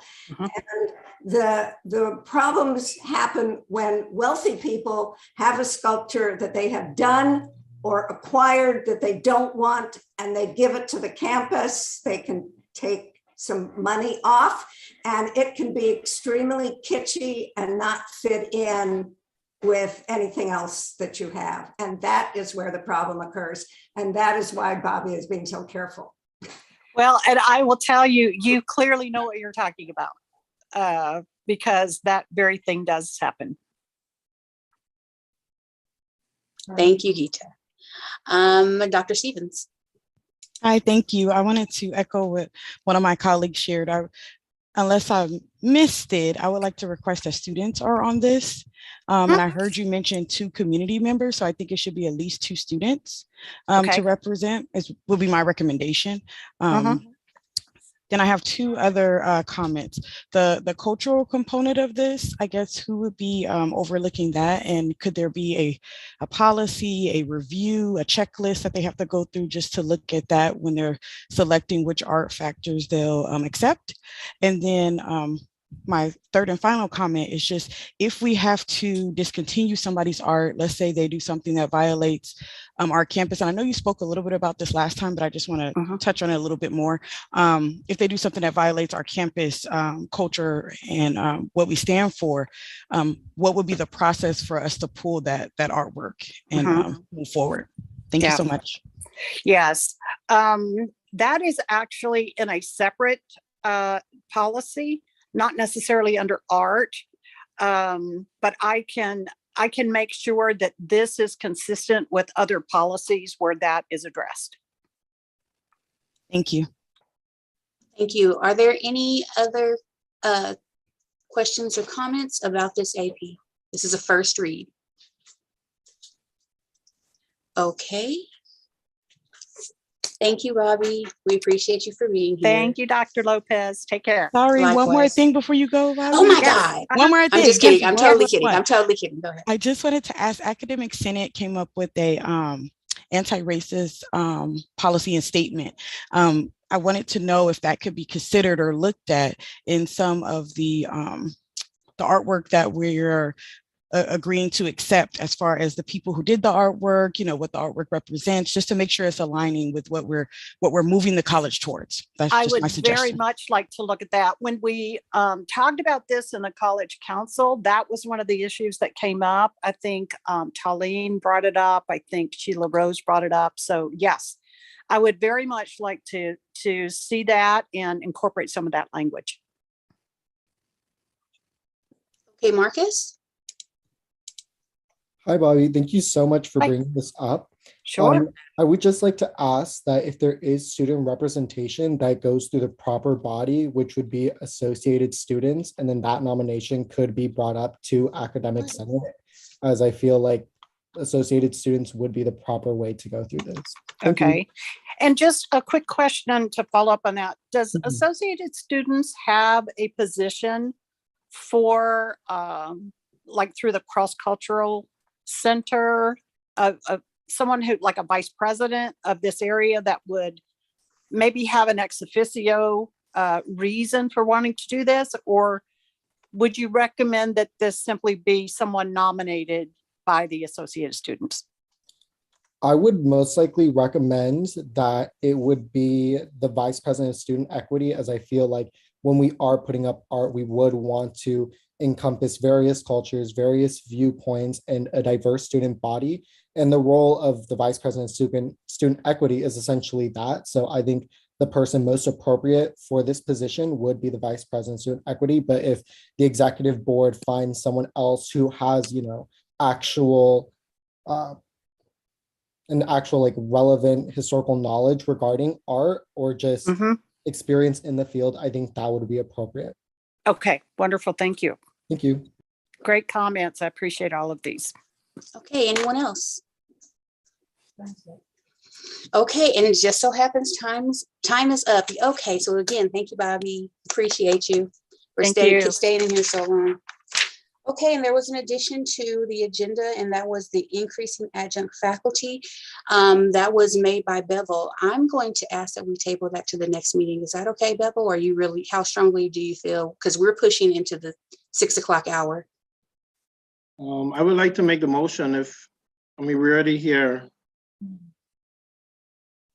Okay, well, in that case, you brought up the conversation. Go ahead and you can start it. Yes, so I think, obviously we continue to talk about equity. And I think we really need to look at equity from a faculty perspective in terms of how many opportunities are available for adjunct faculty to participate in shared governance.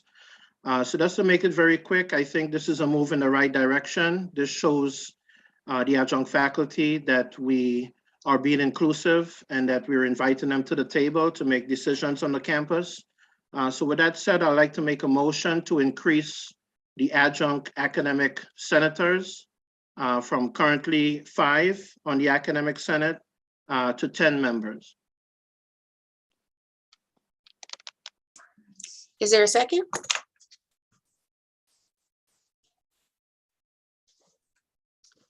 Okay, is that a second, Professor? I second. Yeah, that's it. Second. Okay. Okay, so we have a second to increase the representation of adjunct faculty, adjunct senators to 10, from 5 to 10. I don't know. I don't know if that calls for a change in the bylaws. It does. Okay, that calls for a change in the bylaws, so I'm not sure that we can even have this motion. Let me recognize some hands first. Yes, Professor Bernardo.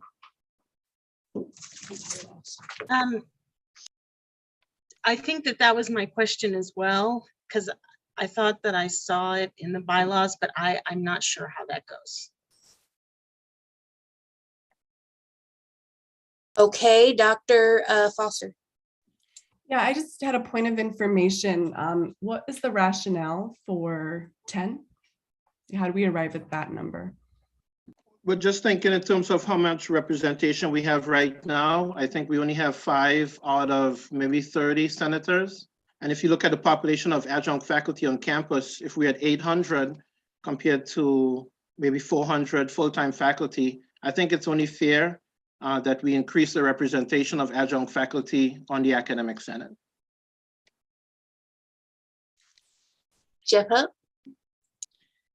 I think you're looking for this, but I just was wondering how these things are determined in the first place. How is it calculated? I don't even know how it's calculated that my department or division gets 2. I don't know that. So just wondered if there could be some light shed on that. Yeah. So this is Veronica. So by the bylaws, we determine them by, I'm looking for the statement of how many, but it's in the bylaws of how it's counted for senators to be represented. So I'm sorry, I'm looking through the bylaws for the statement right now. Dr. Lopez, Yes. if you'd like to recognize, Yes. I can provide a bit Yes, of Dr. context. Foster. So the 5 adjuncts were informally added by my predecessor. And when I took office with my team, we codified the 5 in the bylaws, because at the time they were kind of just rogue, right? We need to put that into the bylaws. So we did. There was a lot of discussion about it. The 5 represented a compromise because historically the Adjunct Issues Committee were primarily focused on working conditions. And it's really hard for adjunct senators to represent the body at large. So, I mean, this would be an important question to ask, how our current senators actually communicate with the other adjuncts, how they get information, how their vote represents them, right? I think it's riddled with strife, right? It's very hard because most adjunct faculty are not responding, right? So usually the perspective represents a minority of those adjunct faculty. Also too, I think we discussed, you know, as a full-time tenure track professor serving as a senator, I mean, adjunct faculty are part of your division. And so you should be getting input from them as well. And so full-time senators do represent adjuncts as well. So the 5 represented kind of a compromise among these factors. And because there are more divisions than there are seats, you know, we kind of tried to get them to be distributed sort of equally amongst all of those divisions. And so that's kind of the history of it. Thank you. And Josh Fleming. I was briefly the chair of bylaws committee back in 2013 when we actually decided to change it from an adjunct representative 1 to 5. And the reason being is kind of what was being echoed by Bevel, that, you know, we look at the population of our adjuncts and how reliant we are on them for the functioning of this school, and to marginalize them and by limiting their representation on a committee like this is problematic. And when I was thinking back to the literature that we read back in November regarding like having a liberatory consciousness, this seemed like a good way for us to exemplify that under the tenet of action by increasing our representation of adjuncts on this in this committee. We are, trying to disrupt the powers of oppression and institutional oppression that we're seeking to and dedicating retreat time to disrupting. So I think it's a really good idea. I also think, though, that as Valerie pointed out, it is a bylaws subcommittee action, but certainly we can take it to them and have it be worked on and proposed. But I highly and strongly am in favor of it. Thank you. Dr. Francoso. Yeah, I think, I'm not sure what the number is, but maybe Professor Fleming mentioned it, that for every 18 faculty in a division, you get 1 senator or something or other. And I know in social sciences, we have 3 representatives because we have like 50 faculty members or something. And, if there's 800 adjuncts, they do a majority of the teaching on this campus. They're the most vulnerable. They're the ones that get the least amount of pay. They're the one, right? I mean, it would only be fair and equitable to have much more representation on this body of adjuncts, right? I mean, let's break it down, 18 to 1. If there's 800 adjuncts, then we should have that many representatives of the adjunct committee, right? So that it's equitable based upon the full-time. So yeah, that's my 2 cents. Thanks. Dr. Jaramillo. So I just want to make it clear how the representation is determined. So it's 1 member shall be elected in each division of the college for each 15 members of the division or a major fraction thereof. Each division having at least 1 representative to the Academic Senate Board. And then there's 5 part-time representatives for the Academic Senate by the Adjunct Faculty Issues Committee. And then it says these members shall not be 100, it says it shall not be tenured faculty. Because tenured faculty can act as adjunct also. So, so I just wanted to make it clear, it's actually 15 or major fraction thereof. And so I think if we were going to make this change, it really does need to go through the bylaws committee. And it has lots of ramifications beyond just getting members, because there's also pay that adjuncts get to attend these meetings. Is that correct? So that would have to be discussed as well, because full-timers, this is part of our professional commitment. Thank you, Dr. Jaramillo. And Lyman. I'm sorry, Lyman, before you say anything, we were out of time a few minutes ago, but our secretary had to leave. So I would need a motion to carry on. Jose Castellano, I see, is that a motion to extend by 5 minutes? Yes. Awesome. Okay, is there a second? Thanks, Lyman. Okay, is there, if there's no, are there, okay, since if there's no discussion or no objections or concerns or all that, we can approve this by unanimous consent. Valerie Foster, I saw your hand go up. Is that a concern? No, I'm just wondering if you are able to find out what the statewide academic senate position is on this, and you know, if they're promoting this, if they have, like, they often have white papers that kind of really formalize the pros and cons. So maybe we need more information. Absolutely, we can get more information, and hopefully Sheila Rose can pull that up and put it in the chat, and we'll put it in the chat. Thank you for that. Okay, Lyman Chafee. Yeah, so this is really just sort of in response to what Dr. Francoso was saying.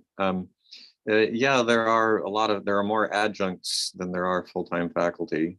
But as far as the amount of courses taught, I do not believe they teach the majority of courses. I believe that full-time faculty teach. If you look at the number of courses being taught, more teaching is done by full-time faculty than by part-time faculty. On a head count, obviously, yes, the adjuncts are very numerous, but you know, should we, and this is just a question, I have no dog in this fight, should we be apportioning seats on the Senate on a per capita basis, or should it be on based on other aspects like how much contact there is with students and how much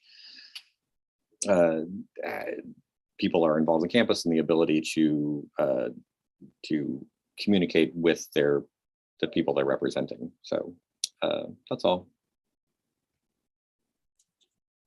Professor Rigon.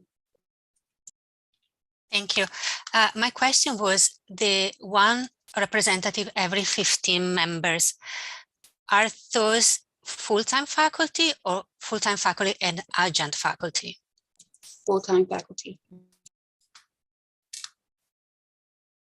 Okay, was that your only question? Yes. Okay. Dr. Bernardo?